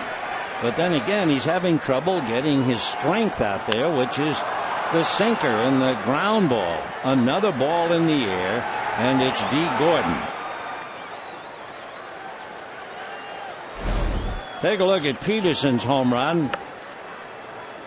He crushed that thing. Number 47. More than halfway up the pavilion.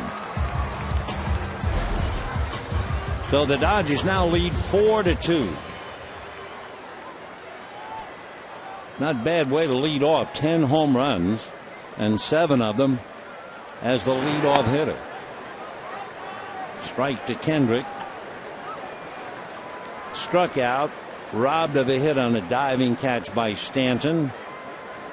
But remember, Kendrick robbed Stanton in the first inning, so turnabout's fair play.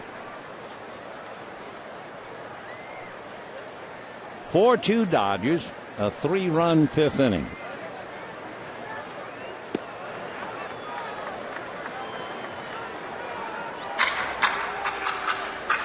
So again, in 5 innings, the ground ball pitcher has actually had 1 ground ball, discounting the bunt by Frias.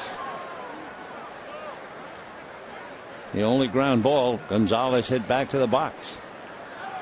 So now the home run hitters exchange notes. Peterson and Hernandez. High fly ball to right center field, going back to the wall is Osuna, and one hands it for the out. So Kendrick just misses. But 2 guys didn't miss. One was Kike Hernandez, and he hit a line drive into the left field pavilion. And the other was Jock Peterson, who buried one 3/4 of the way up into the right center field pavilion. Put it all together, and the Dodgers lead 4-2.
the Dodgers made a deal with the Cleveland Indians, and they got a right-hander from Cleveland. We'll tell you more about it, but they're about ready to play, and I certainly don't want to get in the way.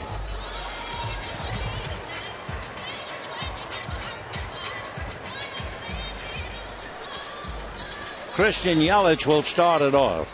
On this day in 1956, the Dodgers made a deal with Cleveland, and the borough of Brooklyn went insane in anger. That's a strike to Yelich.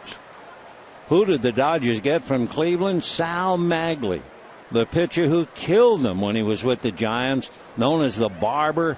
He was the most hated man that the borough could think of. Well, all Maglie did was come to the Dodgers at the age of 39. He won 13 games, and he beat Whitey Ford once in the 1956 World Series. So we'll give you a question, and by this time I'm sure you know the answer. When Don Larson pitched his perfect game in the World Series in 1956, the score was 2-0. Who was the losing pitcher who pitched so well? All together, Sal Maglie. 2-2 to Christian Yelich, hit by a pitch, fly to left.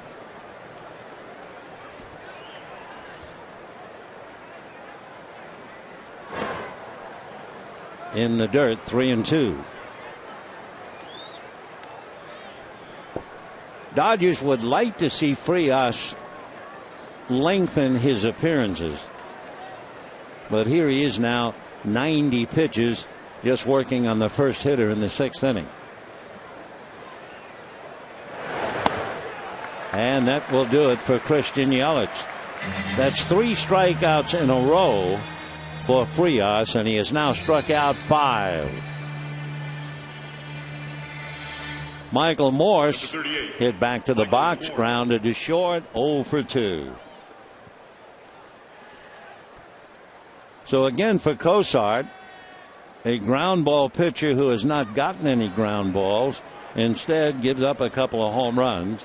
And for Miami, they are mistreating him anyway offensively. High fly ball to right, squinting in the sun. Ethier, that's the play. 2 down. Remember, we told you that in his 3 previous starts, Miami had gotten Cosart 3 runs. Number 20, and they've gotten him 2 today. Real Muto grounded to short, single to center, scored a run when Cosart singled him in. Paco Rodriguez now getting up in the Dodger bullpen. So 92 pitches. Paco getting ready. Strike. 0-1. Echeverria on deck. And then Cosart's spot. Little activity in the Miami bullpen. Redmond no doubt would use a hitter if he can get there. Fly ball to right field. Ethier, sunlight and in shade makes the catch. So that's 7 in a row retired now by Carlos Frias. And at the end of 5.5 innings, it's 4-2 Dodgers.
the Dodgers celebrating their 1965 World Championship by hosting an old-timers game with former Dodger greats. Be one of the first 40,000 fans and receive a 1965 World Series replica ring presented by Security Benefit.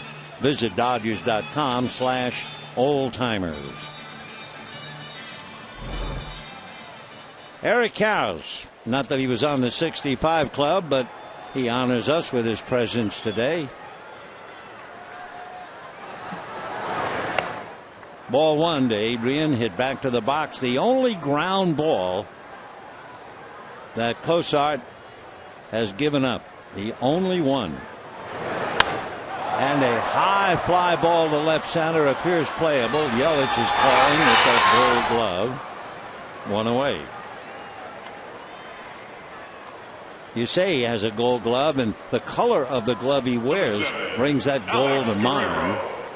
Christian was the left field Gold Glover, and that almost looks like a trophy glove, doesn't it?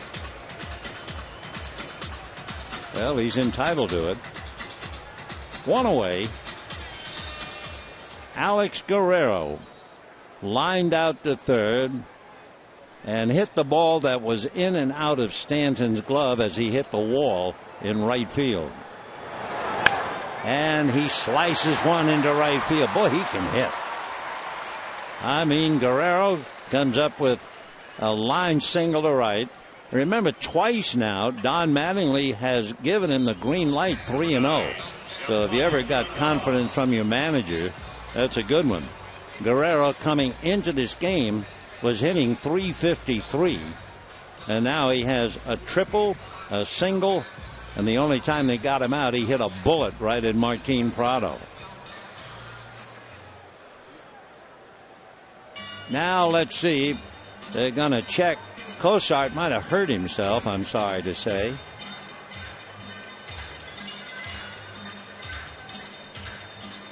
So Mike Redmond unhappy about everything that's been going on of late.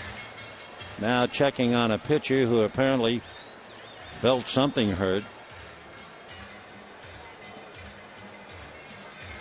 We'll take a look at his last pitch. How he came off the mound in his follow through.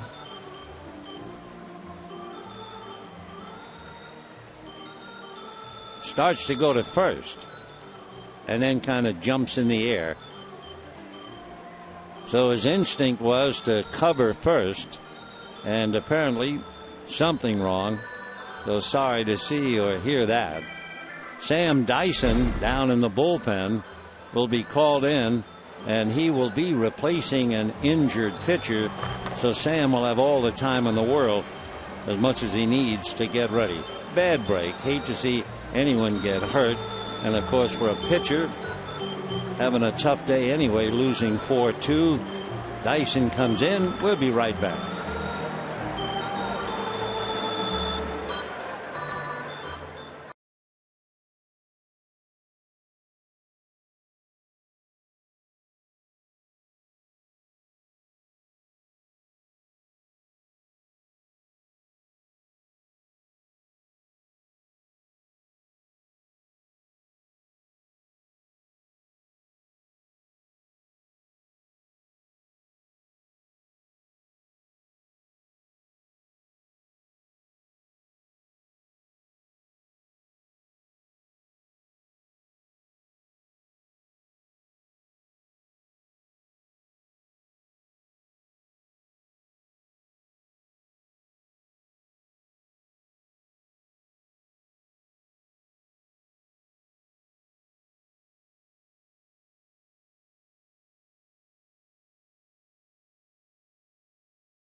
right for exciting performance and surprising offers. Shop at ChooseNissan.com.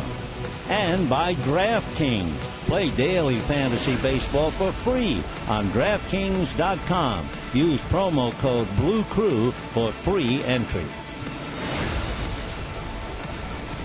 Sam Dyson certainly empathizes with his teammate Jarred Cosart.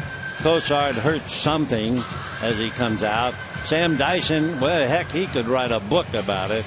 When he was at the University of South Carolina, he had surgery to repair his right labrum and rotator cuff. 2 years later, he had an operation for a nerve issue in his elbow. 1 year after that, he had surgery to remove bone spurs. And for good measure, in the fall of 2010, Dyson underwent Tommy John surgery. So Sam Dyson, somewhat ironically, replacing an injured pitcher. Sam went to school, as we said, at South Carolina. He's had allowed to warm up and take as many, and he says he is ready. So with one out, he inherits Guerrero at first. Michael Morse reminding Dyson, one out, and Grandal at the plate. Yasmani walked, thrown out the plate in the second inning, struck out in the fourth. We're in the bottom of the sixth. Dodgers lead 4-2. Fouled away, 0-1. With all of the arm tissue that Dyson has had, he still throws pretty hard. And Grandal a little late on that fastball. The four-seamer, he's been clocked as high as 97. He has a two-seamer, which is a very good sinker. Pretty tight curveball, a slider, and a changeup. Sam Dyson. Sam 6'1", 210. Just turned 27.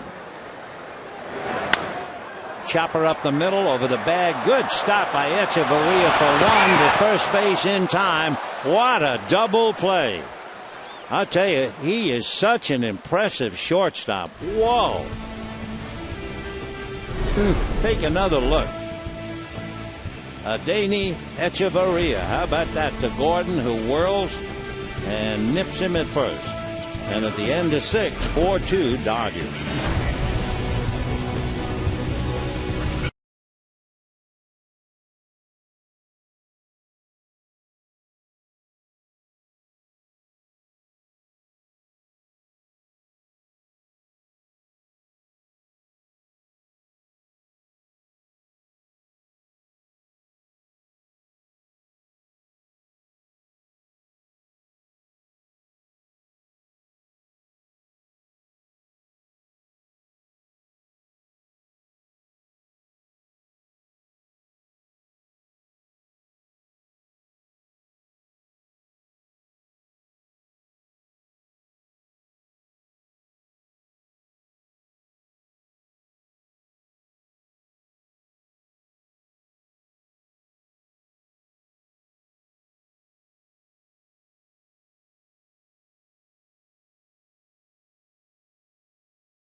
First of all, in game one, he goes on the grass, leaps in the air, and still has enough to reach first base to take a base hit and turn it into an out.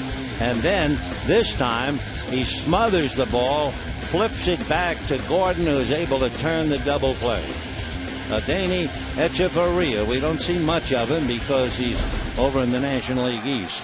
But in the 3 games, he has really been impressive. It's also ironic that Sam Dyson should come in relieving a sinker ball pitcher, or at least a ground ball pitcher, who had only 1 ground ball in 5 1/3 innings. Dyson makes 3 pitches. He gets the ground ball double play. So it's 4-2 Dodgers, 7th inning.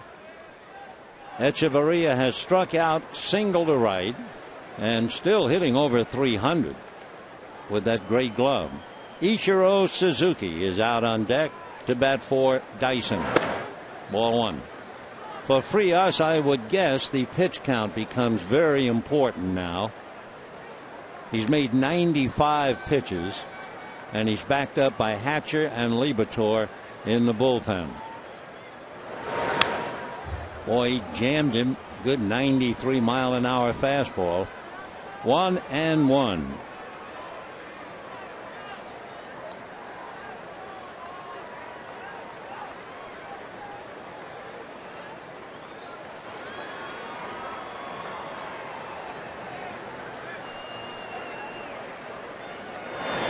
And a shot up the middle. So Echeverria now is 2 for 3 today. That breaks his string. Frias had retired 7 in a row since the base hit by Cosard. Now gives up the base hit, and he'll be facing Ichiro, or will he? And the answer is very doubtful. Tim Wallach has Hatcher, and he has Liberatore, and it looks like a double switch. Scott Van Slyke is going to go into the game and take over in left field as the Dodgers go to the bullpen. So we'll find out with Ichiro, the left-hand hitter, coming up, who will be coming out of the bullpen. Wallach stopping to talk to David Rackley. So we have plenty of time. We'll be right back.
Yasiel Puig goes on a minor league assignment with the Rancho Cucamonga Quakes. Plus, will travel with the team on their road trip to Milwaukee in Colorado.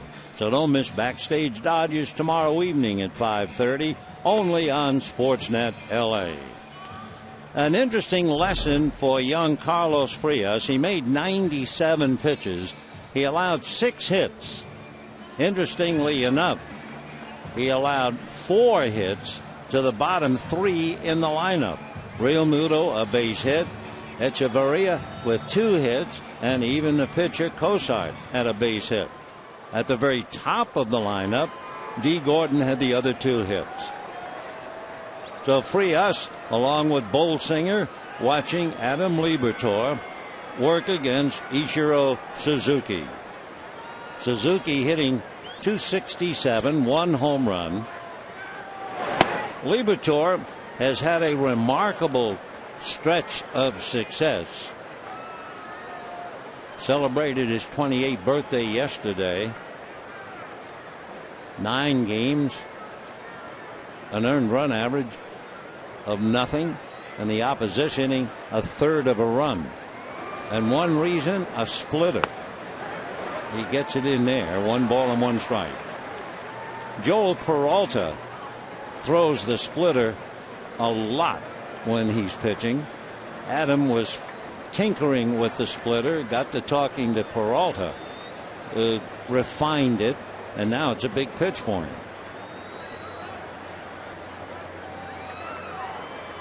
Liberatore is retired 16 consecutive batters. 2-1. Liberatore has gotten outs on 28 of the 29 batters he has faced. He's allowed just 1 hit without a walk, and he has struck out 10. Facing Ichiro Suzuki. Shows bunt, drops it up along third. They better let it. No, they don't. And the throw is late. They didn't have a play, but of course that's easy for me to say sitting up here. But my first thought was they had best let the ball roll and decide the issue. Number 9, D. They're not going to have much of a play, but if they let it roll, maybe. However, Grandal trying to get him, and the throw much too late. Suzuki already out of the picture. So a single by Echeverria, now the bunt single by Suzuki, and all of a sudden tying runs aboard, nobody out.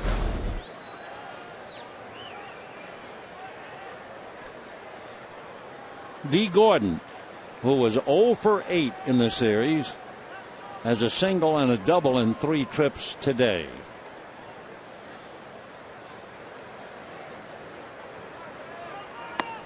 And a strike. So the Dodgers burned on the bunt by Suzuki. They still have to defend the possibility. So both Gonzalez and at third Justin Turner are up looking bunt. Van Slyke shallow in left field. 1 ball and 1 strike. So Van Slyke is up in left, but Ethier is pretty well back, and the same for Peterson in center. Echeverria at second, Suzuki at first, nobody out. 4-2 Dodgers. We're in the 7th inning. By the way, we get a report on Jared Cosart, and we certainly hope he'll heal quickly. We understand a tight right hamstring, and there is certainly no sense in May of risking further injury. So Jared came out.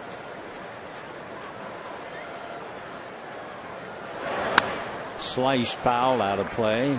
1-2. D hitting .418.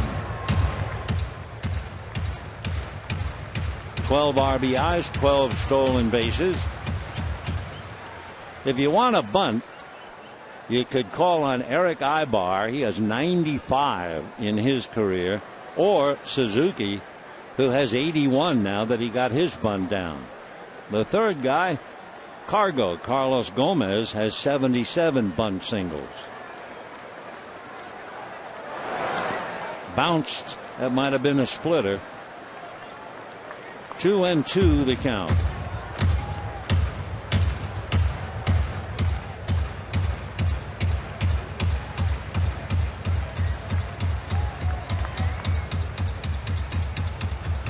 Gordon, in case you wonder, has grounded into only 2 double plays. Nobody out here. 2 on. Dodgers lead 4-2 in the 7th.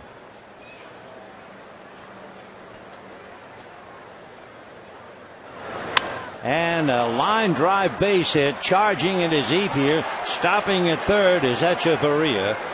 And the bases are loaded as D. Gordon, after being shut down 0 for 8 in the first 2 games, comes right back going 3 for 4 today. And now Tim Wallach going back out to the mound. He has Chris Hatcher in the pen. We take another look. Ethier charging it, and no sense, nobody out, and the big guys are coming up. So that will bring up Prado, Stanton, and Osuna, which is why they were not about to run Echeverria. Libator comes in and gives up a bunt single and a line drive single. Chris Hatcher coming in, and we'll be back.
The Dodge Challenger with an EPA estimated 30 highway MPG. This car was made for driving in California. Visit Dodge.com today. Martin Prado from Maracay, Venezuela, the veteran third baseman, coming up with the bases loaded and nobody out. The Dodgers trying to cling to a 4-2 lead. And now Chris Hatcher, the third pitcher of the inning. Frias had to come out. Libator made 9 pitches, burned on a bunt single, and Gordon's third hit of the day. And now Hatcher inherits Prado. Prado had that key out typically of his play in the third inning. The little ground ball to first. He got Gordon over to third, and Gordon scored on a ground ball. Prado's been doing that all his career. 2 years ago, in August, Prado had a 30 RBI month. He can play. Another thing about Prado, he was not really dead set on becoming a ball player. He enrolled in a local university's mechanical engineering department, but eventually his talent as a ball player, everybody spotted it, and that was his career and his life. Prado, originally signed by the Braves, 31 years old, and in the dirt. Nice body block by Grandal. 1 ball and no strikes. Take another look. Grandal just saved a run. All he could do is have it run up his arm and chest, but he kept it near the plate. 1 ball and no strikes.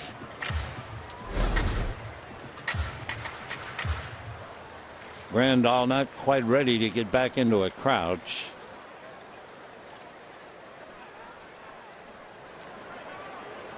So you have Echeverria at third, Ichiro at second, Gordon at first, and nobody out. 1 ball and no strikes.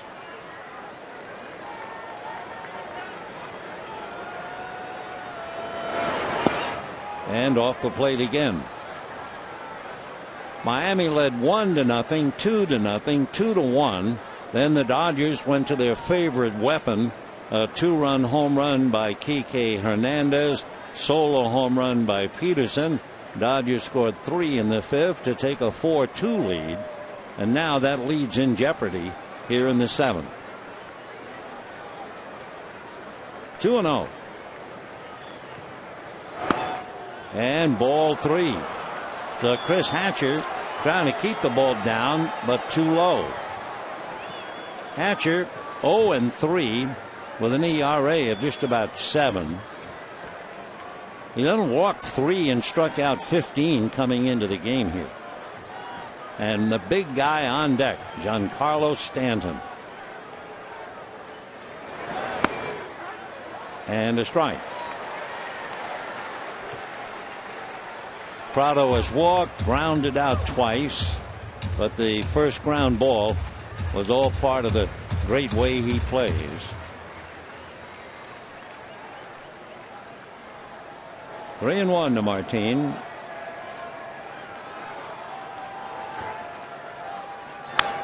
Out away, 3-2. Prado is basically a base hit player, but he has hit as many as 14 home runs. Last 4 years, he hit 301, 282, 270, and last year with the Yankees hit 316. So a veteran, knowledgeable hitter.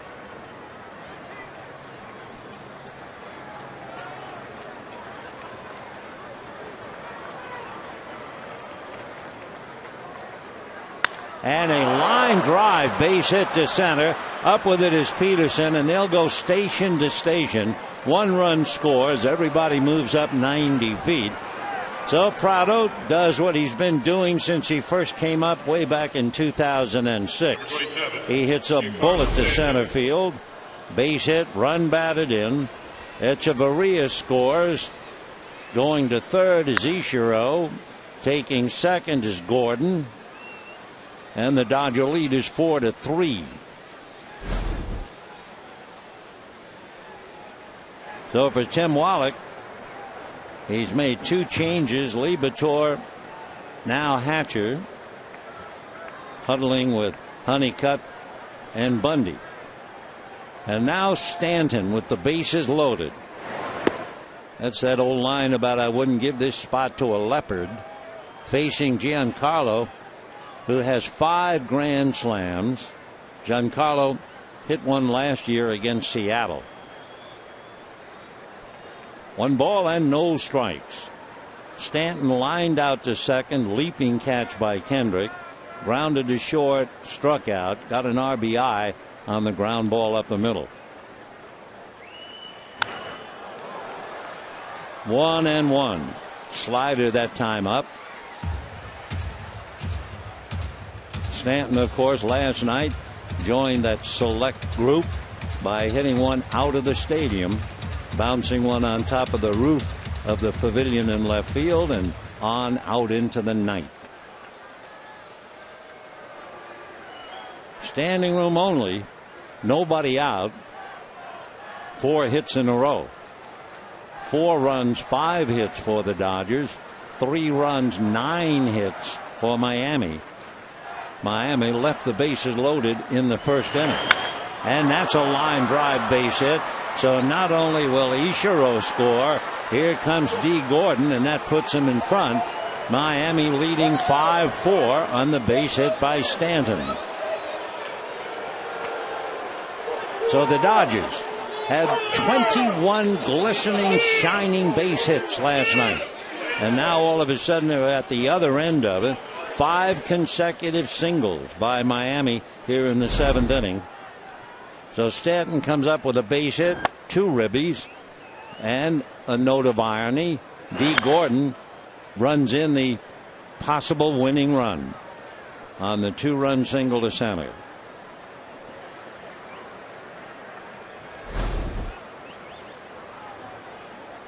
So the first run was charged to Echeverria. Ichiro and Gordon are charged to Libator. 0-1 to Ozuna. So 3 runs charged to Frias, 2 runs charged to Libator.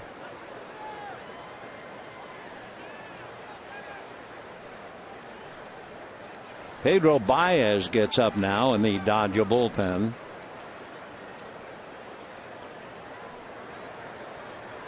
Prado at second, Stanton at first, nobody out.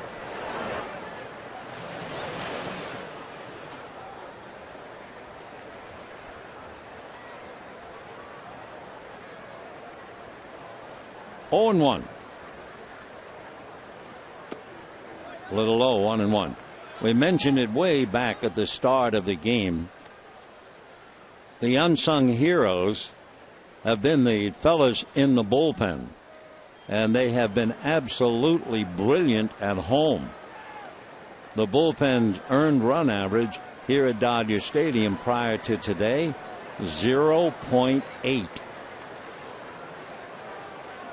1-1.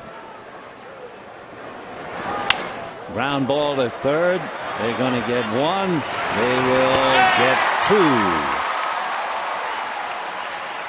Osuna is waving to the dugout. Protest that. Protest that. So, just a minute. First and third. Redmond on the phone. Osuna was calling himself safe as the ball arrived. So Turner to Kendrick.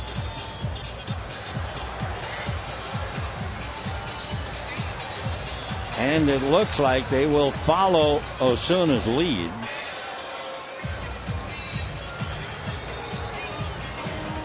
So the umpires had a very, very tough call earlier on the diving try on the ball hit and ruled a catch by Stanton. Now another bang bang play at first base. All the field is under review.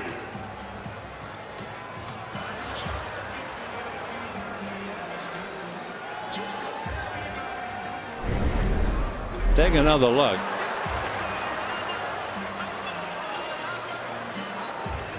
Not there yet. Not there yet.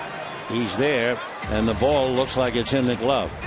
Every time we have a situation like this, you really have to salute the umpires. I mean, we're looking at things with expensive equipment, slowing them down from every angle, and the umpires have one shot. So that was Jerry Lane's call. It was Jerry Lane's call on the diving catch by Stanton. 5-4.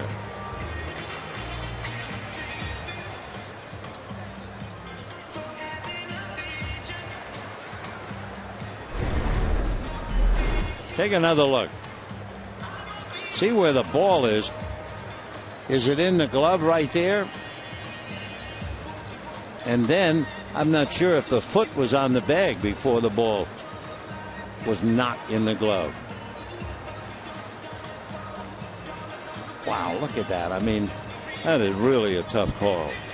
Osuna, absolutely sure he's safe. 5 straight hits, and then Osuna.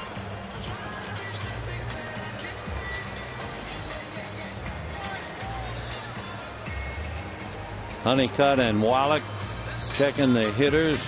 It'll be Yelich, a left-hander. They have Baez down in the bullpen, the right-hander. All right, watch it.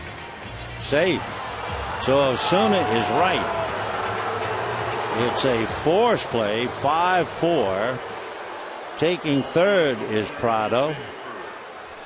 The inning very much alive. Honeycutt going out to talk to Hatcher.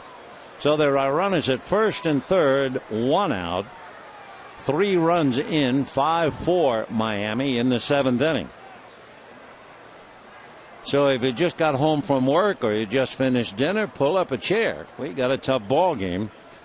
We can also tell you the paid attendance today, 38,316. 38,316. So in the inning, Echeverria opened up with a single, and that was all for Frias. Ichiro came up and bunted for a base hit against Liberatore, and then Gordon got a base hit to right to load the bases. Hatcher came in, and Prado singled, and then Stanton singled to drive in 2 more. So Martin Prado is now at third. Marcell Ozuna, the umpire, is now at first. And Yelich hit by a pitch, fly to left, and struck out. 1 out. Strike. 0-1. Yelich hitting 188, was on the DL until Friday, came back against the Giants, and playing left field in all 3 games here.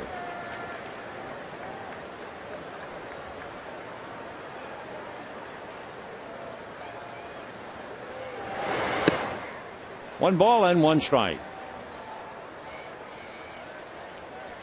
The Hatcher in a tough spot.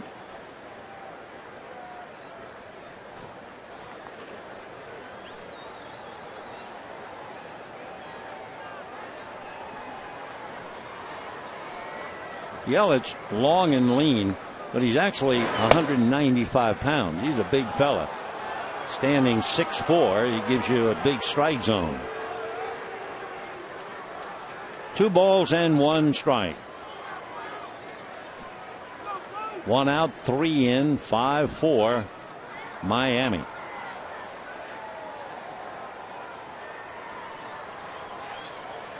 Ozuna at first, Prado at third. 2-1 to Yelich. Chopper, they've got a play at the plate, and there will be the tag by Grandal. He ran out of the baselines, no doubt about it. So Prado is out. For a moment, it looked as if Hatcher might be going towards second base. If he did have that thought, I'm sure Grandal hollered, "No, come to me." High chopper, there's that look, and then he went full turn, and Prado is hung out to dry. So Yelich reaching on the fielder's choice. Prado is out, 2 down, runners at first and second, and the batter is Michael Morse. Still 5-4.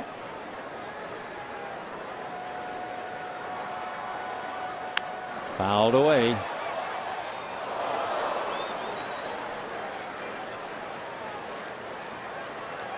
So Ozuna at second, Yelich at first, 2 out.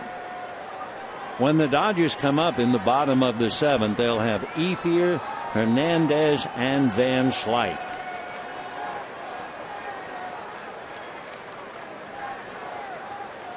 On 1.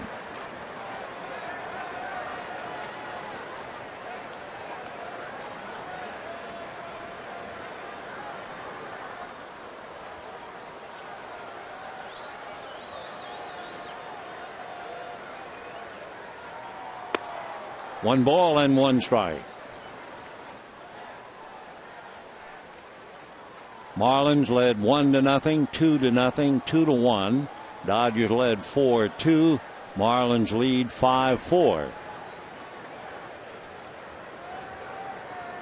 5 singles here in the 7th inning for Miami to take the lead.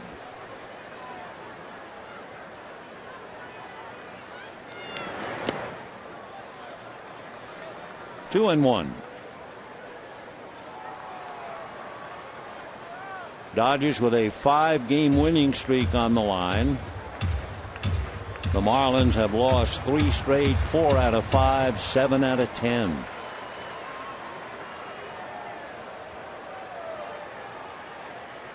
Two and 1.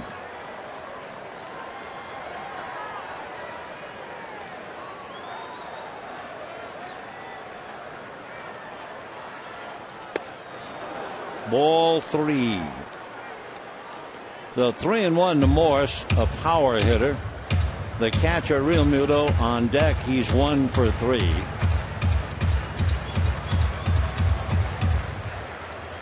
Real Muto has caught every inning of the 3-game series.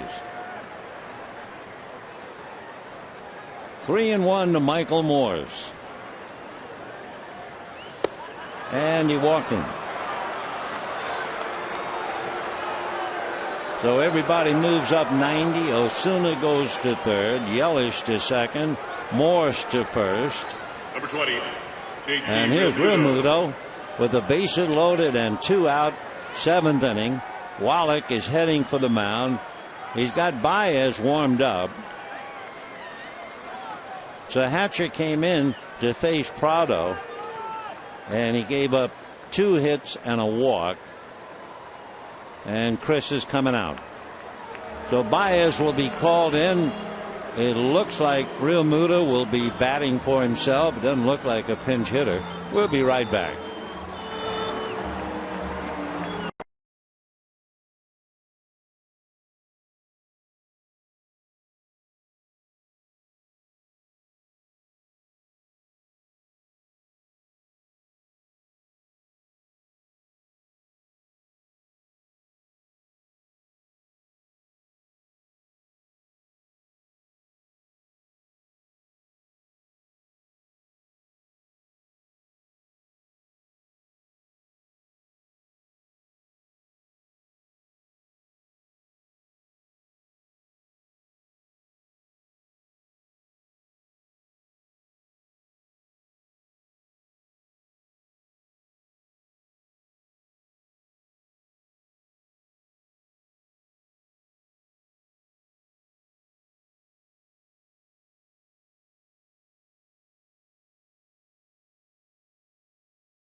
Was really fighting it out there.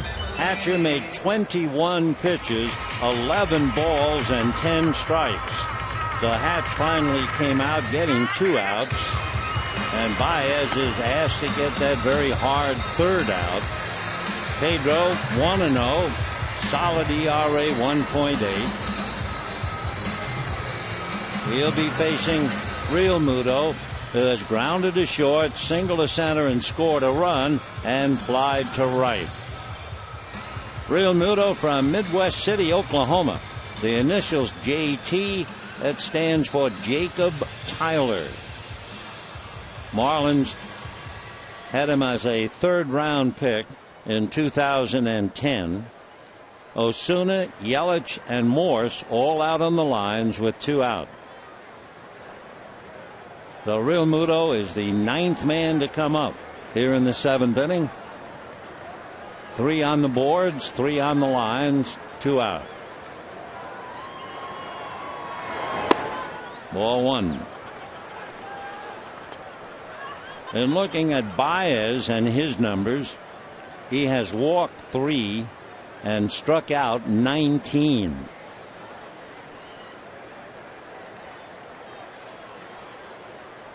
Realmuto had 11 games under his belt last year. Now he's really in the spot. 1 ball and no strikes. Fastball fouled away. Baez throwing 97.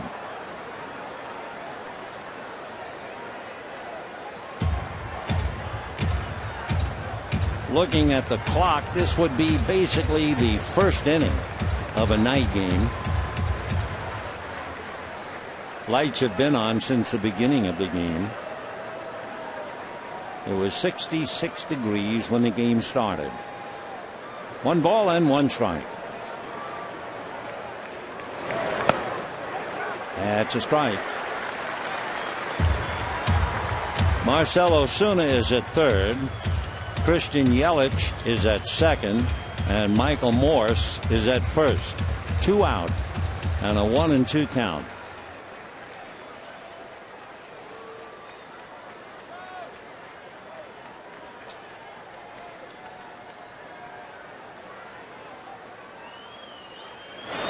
Got him. 97-mile-an-hour fastball up around the letters. So Baez does the job. The Fish get 3 and they leave 3.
Bottom of the 7th inning, 5-4 in favor of Miami. They go to the bullpen and bring in Brian Morris. Morris kind of mopped up last night. He came in the 8th inning after the Dodgers had 19 hits and 11 runs. He gave up a couple of base hits, but he did get the last out. Brian out of Woodbury, Tennessee. He's been a different pitcher this year from last. Last year with Miami, in 40 innings, his earned run average was 0.6. This year, in 16 innings, his ERA is over 4. And Ethier will start it off. Ball 1. Last night, when Morris came in, Ethier greeted him with a base hit to left field.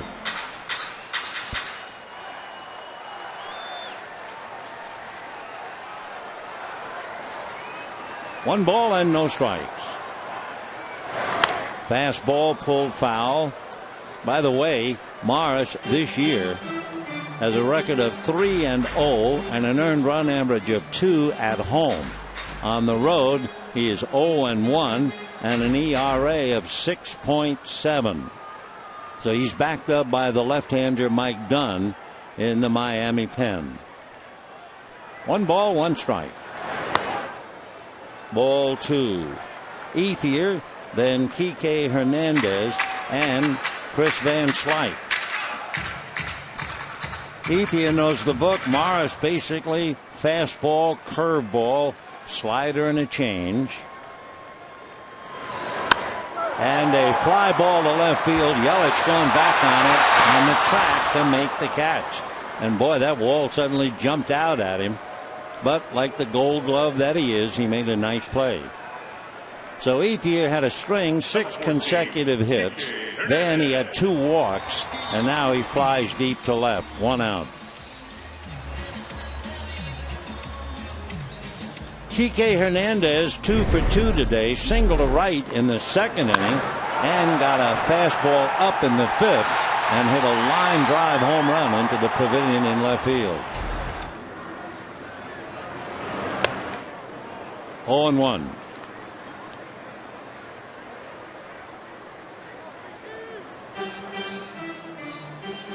Kike with the Marlins last year had 2 home runs, 6 runs batted in. 0-1. Ground ball wide of third. It's the shortstop, Echeverria, and a nice pick at the other end of a high throw by Michael Morse. So 2 down in the 7th inning. Chris Van Kuyt coming up. Scott Van Slyke, 2 down. Monday, remember, 2 on, bottom of the 9th. Yelich looked like he was going to be the hero. And then Scott unloaded a 3-run home run, and the Dodgers turned it around to win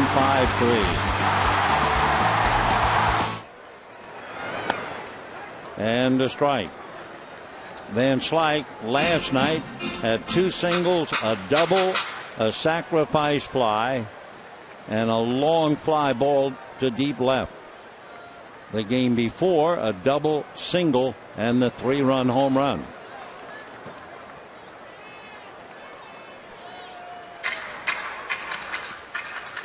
Five runs, 10 hits, and no errors for Miami. 4 runs, only 5 hits for the team. They had 21 last night for the Dodgers.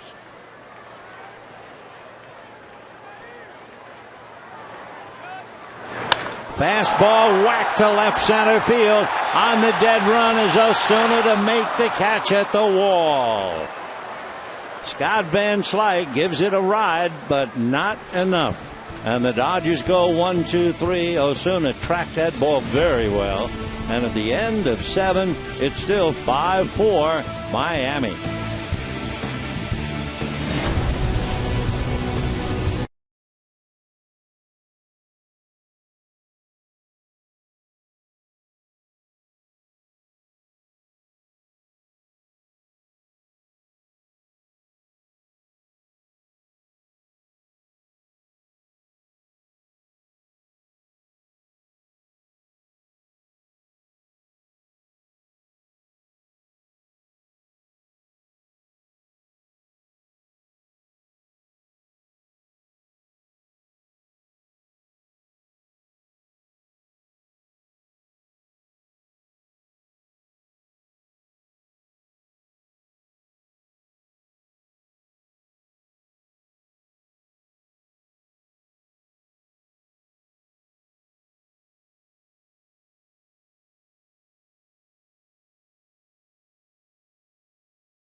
First of all, D. Gordon, 0 for 8 coming into the game, has come roaring back with 2 singles and a double, and he has scored twice.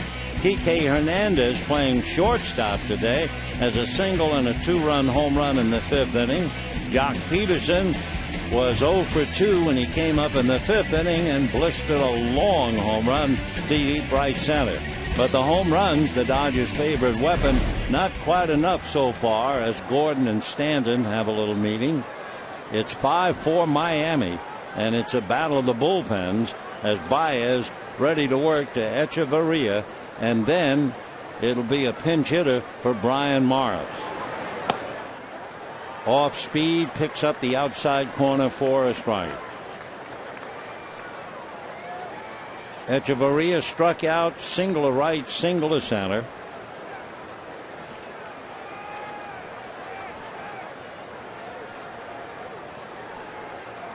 Oh and 1. If it is a battle of the bullpens, the Dodgers certainly would have the edge. The Dodgers number 3 with an ERA of 1.9, and as we said, 0.8 at home. The Marlins are 25th. Their bullpen ERA of 4.7. However, they're only numbers. It's today.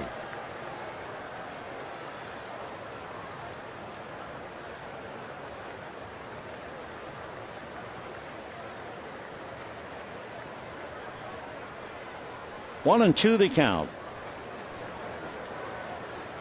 Echeverria hitting .310. Boy, he's a great looking young shortstop. They got him in a deal that involved another great looking shortstop, Jose Reyes.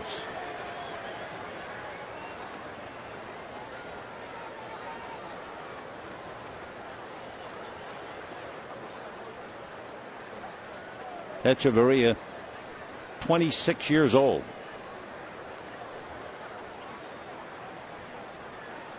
Two balls, two strikes.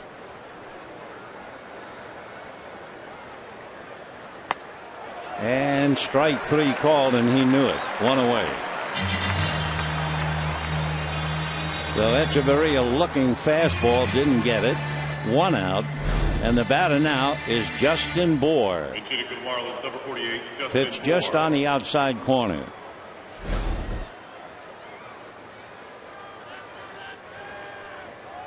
Well, that's two strikeouts for Baez, the too many he's faced. Justin Bour, big boy out of Virginia, just outside of the District of Columbia. He went to George Mason University, and he's big. He is 6'4", and it says here 260 pounds. Promptly lifts one foul. It was lost by Grandal. He had no idea where that ball was. Fortunately for him, he didn't have a play anyway. 0-1. Justin Bour, originally signed by the Cubs out of George Mason University, came over to the Marlins last year, hit a good .284. 0-1.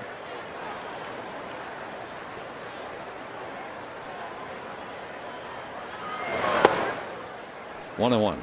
Bour spells that last name B-O-U-R.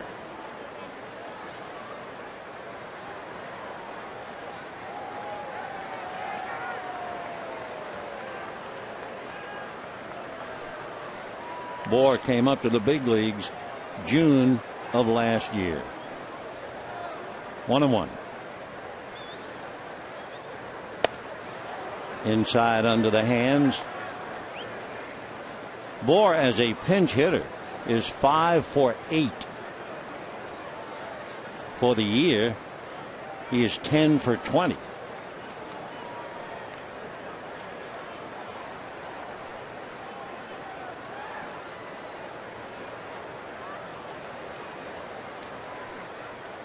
Two and one.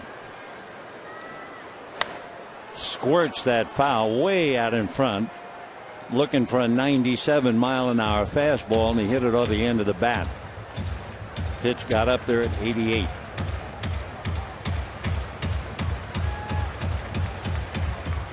At 6'4", and as big as he is, he's a first baseman.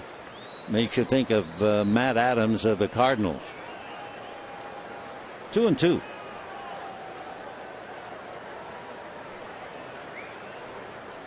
Justin will be 27 the end of the month.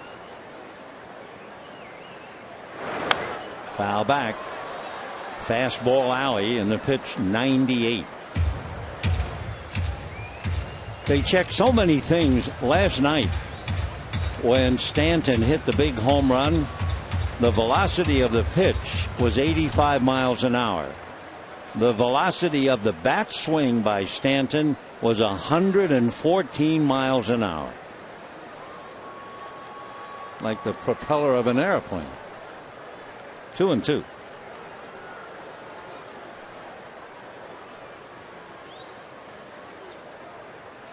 Check swing, got him. So Bour strikes out, which means Baez has faced 3 batters and struck them all out. Real Muto to end the 7th. Echeverria And now Bohr here in the 8th. That last pitch, by the way, came up there at 99.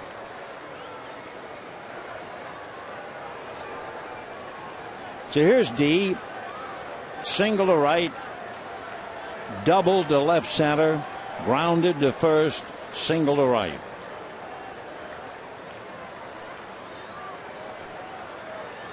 Gordon batting .422, ball one.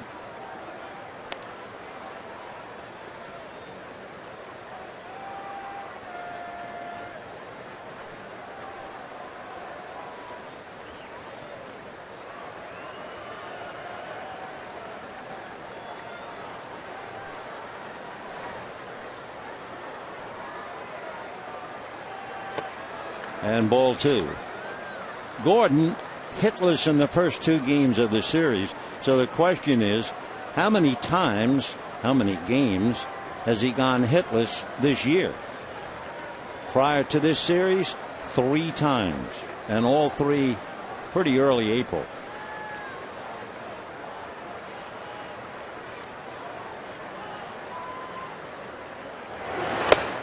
Two and one.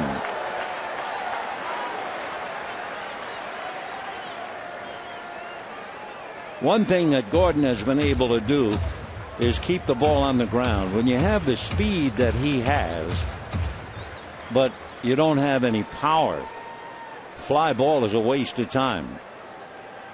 This year coming in, he's hit the ball in the air only 10%. That's a strike. 2-2. He has not hit a ball in the air today. He did not hit a ball in the air last night, and he did not hit a ball in the air in the first game. So Gordon beating that ball on the ground and using his best weapon, speed, has really made it pay off. Little foul ball out of play.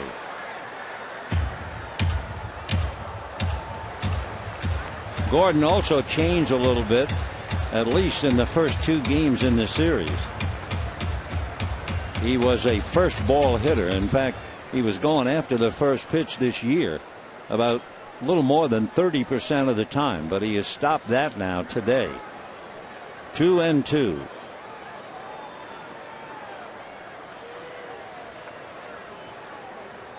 Two out, 8th inning, 5-4 Miami.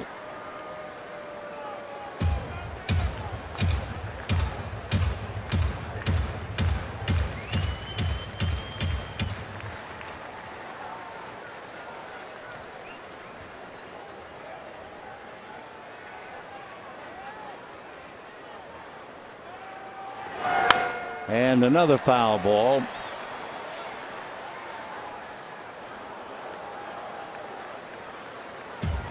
Gordon, coming into this game, had walked 8 times. Not much for a leadoff hitter. He had struck out about 140 plate appearances. He had struck out 17 times. But he's wearing out the pitchers with 3 hits today. He has 57 hits. 2-2. Curveball, or at least a breaking ball. Still 2-2.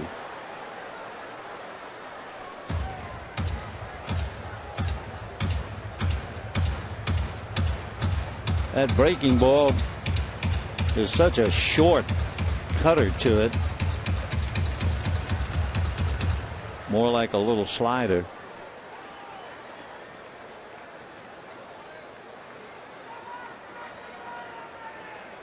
It's been Frias, Liberatore, Hatcher, and Baez.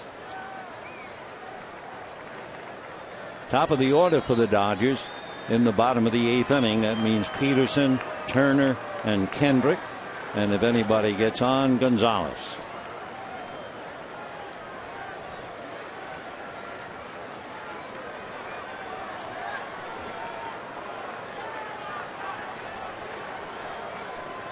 Mike Dunn, a left-hander, is up in the bullpen ready to pitch the 8th inning. 3-2, a tantalizing pitch.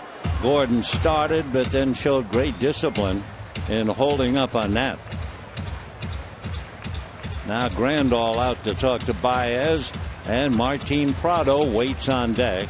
Prado 1 for 3 with a walk and a key out way back in the 3rd inning.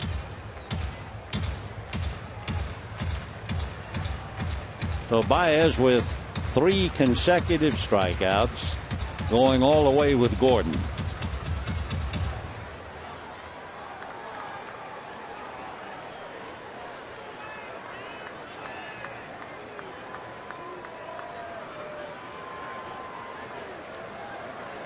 Even though Baez throws 97, 98, Gordon's pretty much up in the box.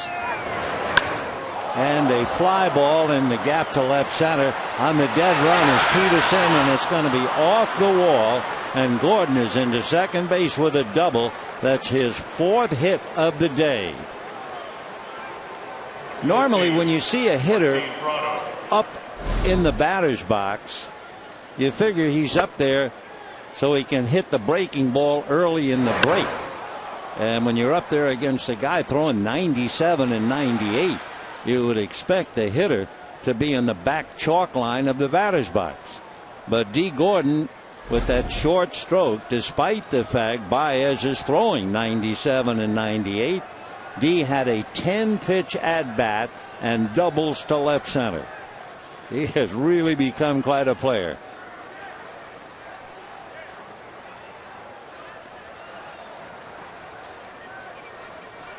Now let's see if Baez got hurt on that pitch.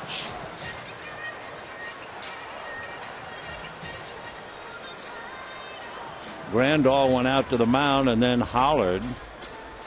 Sergio Santos is up in the Dodger bullpen.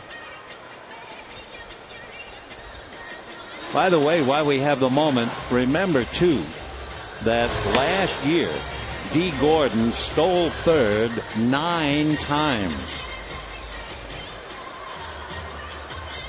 So he's talking right now to Hunter Wendelstedt. Baez trying to assure everybody that he's okay. Stan Conti wants to make sure. So does Tim Wallach. I think I thought they were going to ask him to throw one. Instead, he's coming out. So Baez, in that 10-pitch at bat against Gordon, hurts himself. I'm not sure yet why or where, but he's had to come out, and we'll be right back.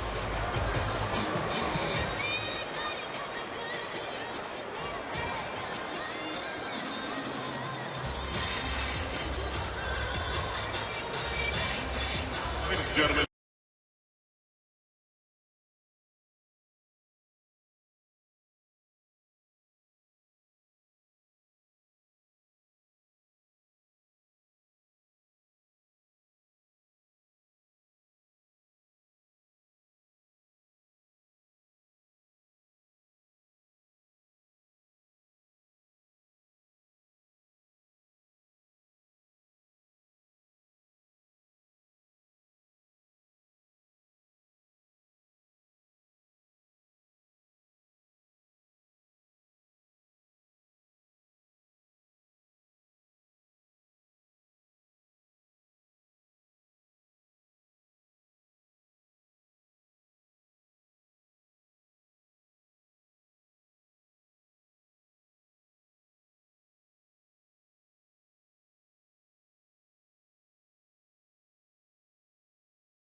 Prado in a moment. Just sitting here thinking about Prado. He had twice one of those really special moments come. Twice in 2013, Martin Prado met a youngster who was a special needs child. And as Martin said, I don't know why I did it, but each time, just the way you do when you're talking to a child, he said, I'll hit a home run for you. And in both games, each time, Prado hit a home run for the kid. Martin, right now, charged with the responsibility of trying to get D. Gordon home. 5 runs, 11 hits, and Gordon has 4 of them. And the Dodgers 4 runs on 5 hits. And what we talked about earlier, it just figures in baseball, it happens all the time. You get 21 hits the night before, and you have trouble getting anything the next day. So Gordon, who had been 0 for 8, has 4 hits today, 4 for 5. Good-natured conversation with Howie Kendrick, and of course, in a sense, they were traded for each other. Admittedly, Gordon going to Miami, but the Dodgers then traded Andrew Heaney to the Angels to get Kendrick. And now here they are in a tough 1-run game. You know, MLB.TV Premium, that's the #1 live streaming sports service, celebrating 13 years. You can watch every out-of-market game live or on demand in true HD on over 400 mobile and connected devices with real-time highlights, live look-ins, pitch tracking widgets, and so much more. Blackout restrictions apply, so visit MLB.TV for details. Well, remember that technically Santos is relieving an injured pitcher, so he's allowed to make some pitches, just as Sam Dyson was when he replaced Jared Cosart, who went out with a tight hamstring. Not sure what happened to Baez. We may or may not get the news.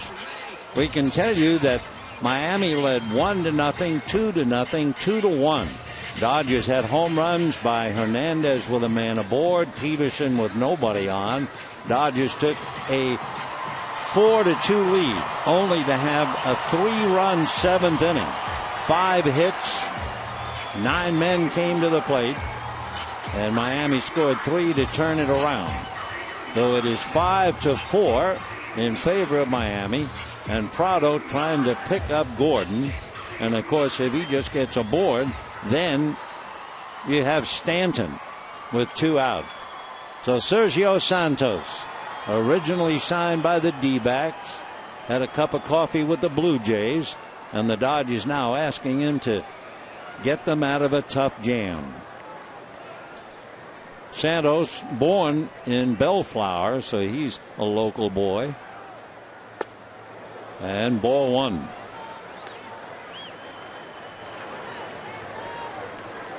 Prado today has walked, grounded out twice, and singled.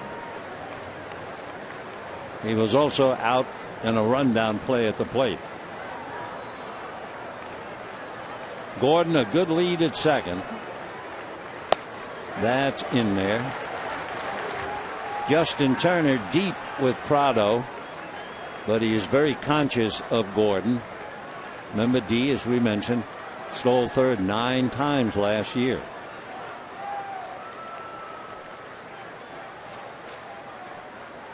One and one. Drop that curveball in there. Whoa. 1 and 2. Big overhand breaking ball. Take another look at this bender. It's up there. You see Prado flinches, and it's in the zone.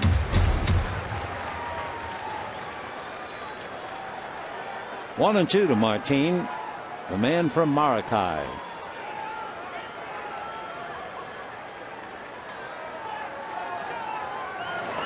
And a drive to left. Van Slyke will pick it off. So Santos gets Prado. They lead Gordon. And we're heading to the bottom of the 8th inning. The Dodgers so far tonight relying on home runs. Turner will lead it off. He's 0 for 3. Then Kendrick will follow. And Peterson will lead it off. We'll be back.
they bring in their fourth pitcher. The Dodgers have used 5. It's been Cosart, who had a tight hamstring and had to leave. Then Sam Dyson came in, followed by Brian Morris, and now Mike Dunn, who was originally signed by the Yankees as an outfielder. But in 2 years, he hit about 160, and very disappointed. The Yankees asked him to try the mound, and it's worked out for him. He actually played for the Yankees 6 years ago in 4 games. Then went over to the Braves, from the Braves to the Marlins, and here he is. He's from Farmington, New Mexico. Mike Dunn, 6'1", 205-pounder, and he'll be 30 years old on the 23rd. A hard-throwing left-hander, and Jock Peterson will start it off against him.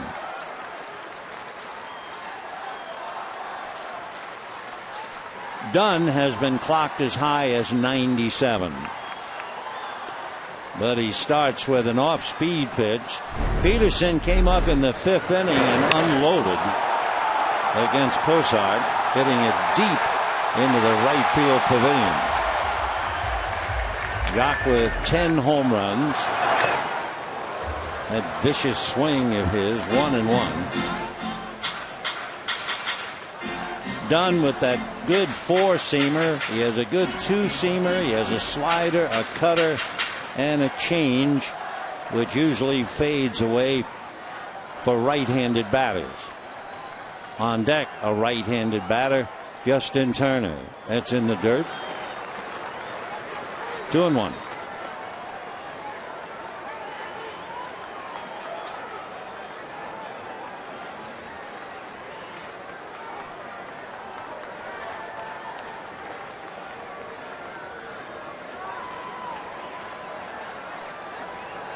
Two balls and 1 strike. Dunn with a very good slider, they say. That's pretty much his out pitch. Ground ball to the right of Gordon. He backhand stumbles, recovers, and throws him out. So Peterson grounding out. The Dodger bullpen has already used Liberatore, Hatcher, Baez, and Santos. And Yimi Garcia and Juan Nicasio are up.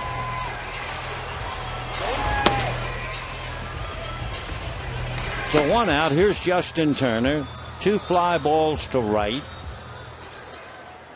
And a pop fly on the right side, hitting .293.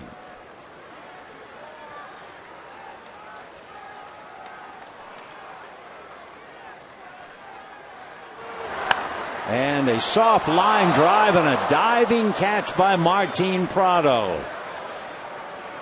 The ball wasn't hit that hard. To call it a line drive would be to describe the trajectory. And had it been a hard hit ball, I don't think Prado could have caught it, but he was just able to snare that one. So 2 out in the 8th inning. Turner robbed of a hit by Martin Prado. And now Howie Kendrick, talking about robbing a hit. Kendrick stole a base hit away from Stanton, a line drive that would have scored D. Gordon. A leaping one-hand catch. Stanton then returned the favor, a diving catch against Kendrick in the 4th inning. Howie, who came into the game hitting .394 at Dodger Stadium, has struck out, robbed of the hit by Stanton, fly deep to center. 0 for 3. 2 out, 8th inning, 5-4 Miami. Fastball sliced down the right field line, and it's in there. Stanton over to get the ball. Kendrick into second base, and he will hold up with a double.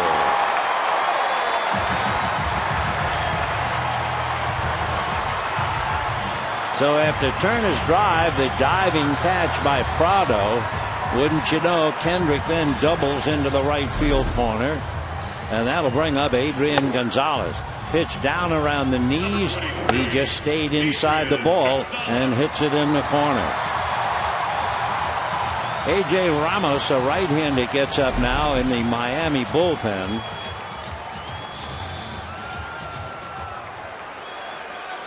Dodgers get a man in scoring position for the first time, really, discounting the home runs, since the 4th inning.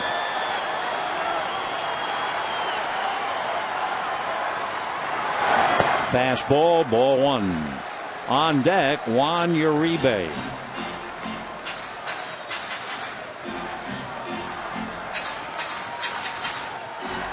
So Uribe waiting with 2 out. Gonzalez 0 for 3 has a little 11-game hitting streak on the line. Echeverria is directly behind Kendrick to take a step or 2 away from him. Important on a play at the plate.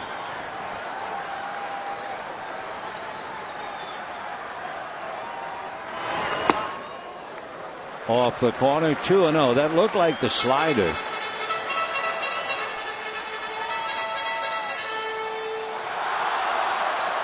Five runs, 11 hits for Miami. 4 runs, 6 hits for the Dodgers. Quite a come down from 21 last night.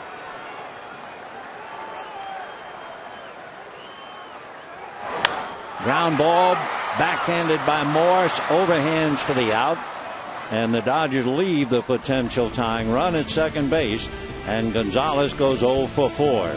So no runs, a hit, a man left. And at the end of 8, 5-4 Miami.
In the 7th inning, sending 9 men to the plate to turn around what had been a 4-2 Dodger lead to make it 5-4 Fish. In the 9th inning, Stanton, Osuna, and Yelich in that order. And in the bottom of the 9th, the Dodgers would have the pitcher spot, Grandal and Ethier. For Giancarlo Stanton, he had a key base hit in the 7th inning.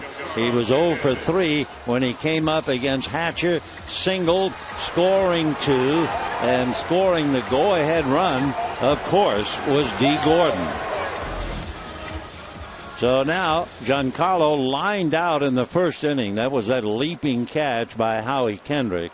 Since then, grounded to short, struck out, and then the big single in the 7th. And ball 1.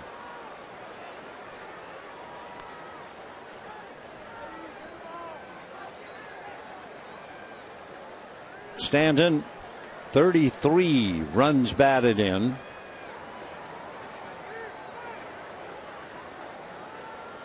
One ball, no strikes. And ball 2. Frias went 6+. Liberatore struggled, charged with 2 runs. Could be the losing pitcher. Then Hatcher, Baez, and now Santos.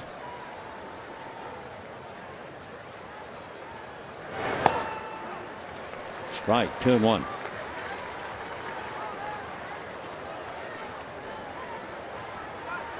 Santos, a big boy, throws hard like just about everybody. He's 6'3" and a good 230. Fastball, a chopper speared by Santos. So they take care of Stanton, and we have one out, top of the ninth. Nice play by Sergio. At 6'3", he had to go up and get it. Marcell Ozuna grounded to first, struck out twice, and then became a valuable umpire as well as a player. He was called out at first on what appeared to be a double play. He objected. They looked at it, and he was right. He was safe. Swings late. Boy, that, you talk about waiting on a pitch. That thing was on top of him.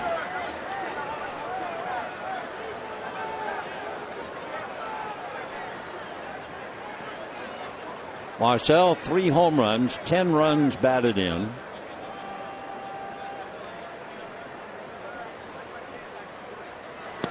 Off speed, misses.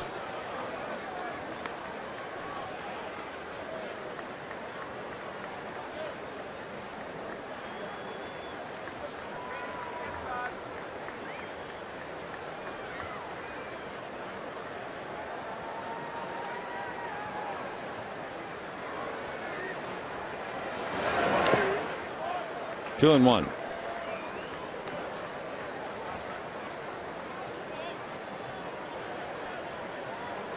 Crowd of 38,316. Game is going to go over. In fact, it's over 3 hours now. We only bring up the time because of the Miami Marlins. Ground ball to the hole on the grass. Kendrick, full turn throw, and he pulls Gonzalez off the bag. So it'll go as a single for Marcell Ozuna. He winds up going 1 for 5. Take another look. A lot of ground covered by Kendrick, but then the full turn, the off balance throw was high, and Gonzalez had to leave. Though base hit Ozuna, and the batter will be Yelich.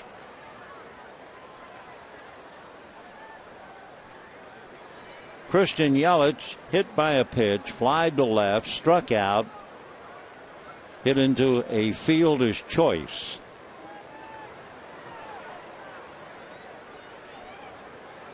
It was Yelich who hit the ball that resulted in the rundown to get Prado between third and home back in the 7th inning.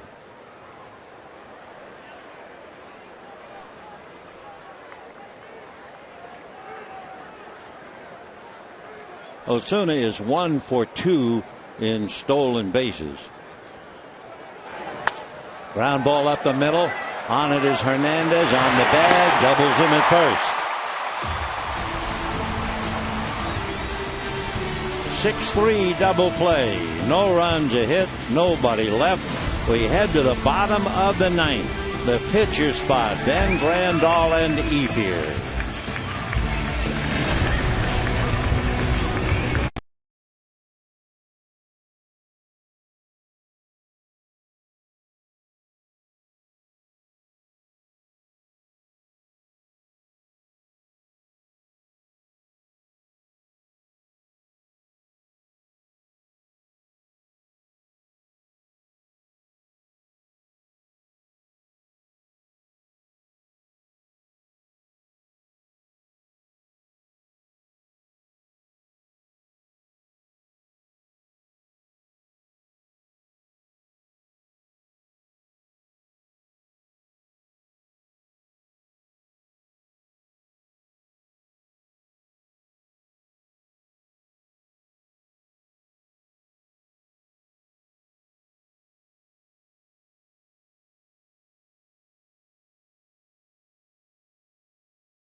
A.J. Ramos out of Lubbock, Texas, coming in. A.J. went to Texas Tech University, and in his junior year, he had Tommy John surgery. Nevertheless, the Marlins selected him in 2009, 1 year later. A.J. 5'10", 210, 29 years old come September. Ramos will be facing Jimmy Rollins, who will come up as a pinch hitter. Rollins in the past 1 for 5 against Ramos with 3 walks. So it's Rollins followed by Grandal and then Ethier.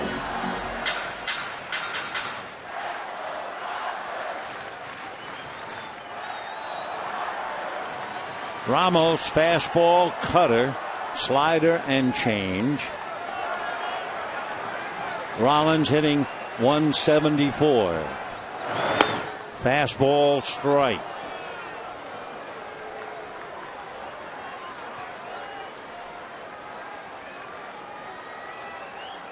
Ramos' earned run average is 1, and he's been in 16 games. And now he has Rollins by the neck, 0-2. So that's pretty impressive. ERA of 1. He has walked 6, but he has struck out 21. And in 17 innings, he's allowed 8 hits. 1-2 the count.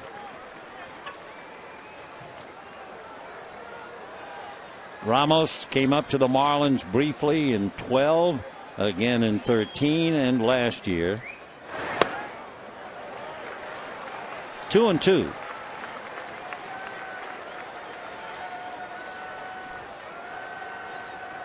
Ramos made his major league debut in 2012, and what a debut. He struck out the side.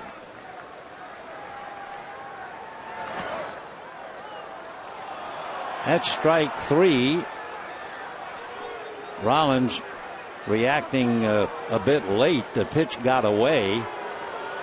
Jimmy thought it was a ball. 1 down.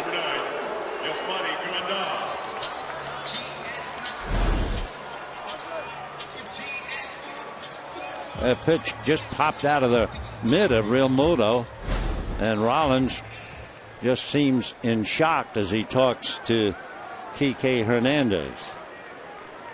So 1 big out in the 9th. 0-1 to Grandal. For the Dodgers, they had those 2 home runs by Hernandez and Peterson in the 5th inning. Since the 5th inning, they've had just 2 hits.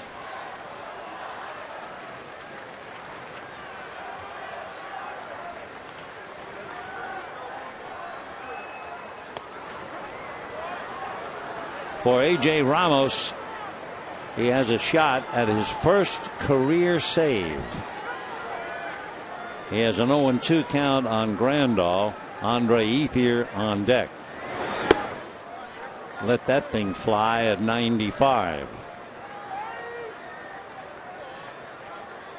When he struck out the side in his major league debut, it was in Milwaukee against Ricky Weeks, Ryan Braun, and Aramis Ramirez. And that'll do it for Grandal. So a couple of things to note. The Dodgers now have a 5-game winning streak in jeopardy. And remember, we were talking about the fact earlier that it was a battle between the bullpens. And the Dodger bullpen, with an earned run average of 1.9, number 3 in major leagues. The Marlin bullpen was 25th.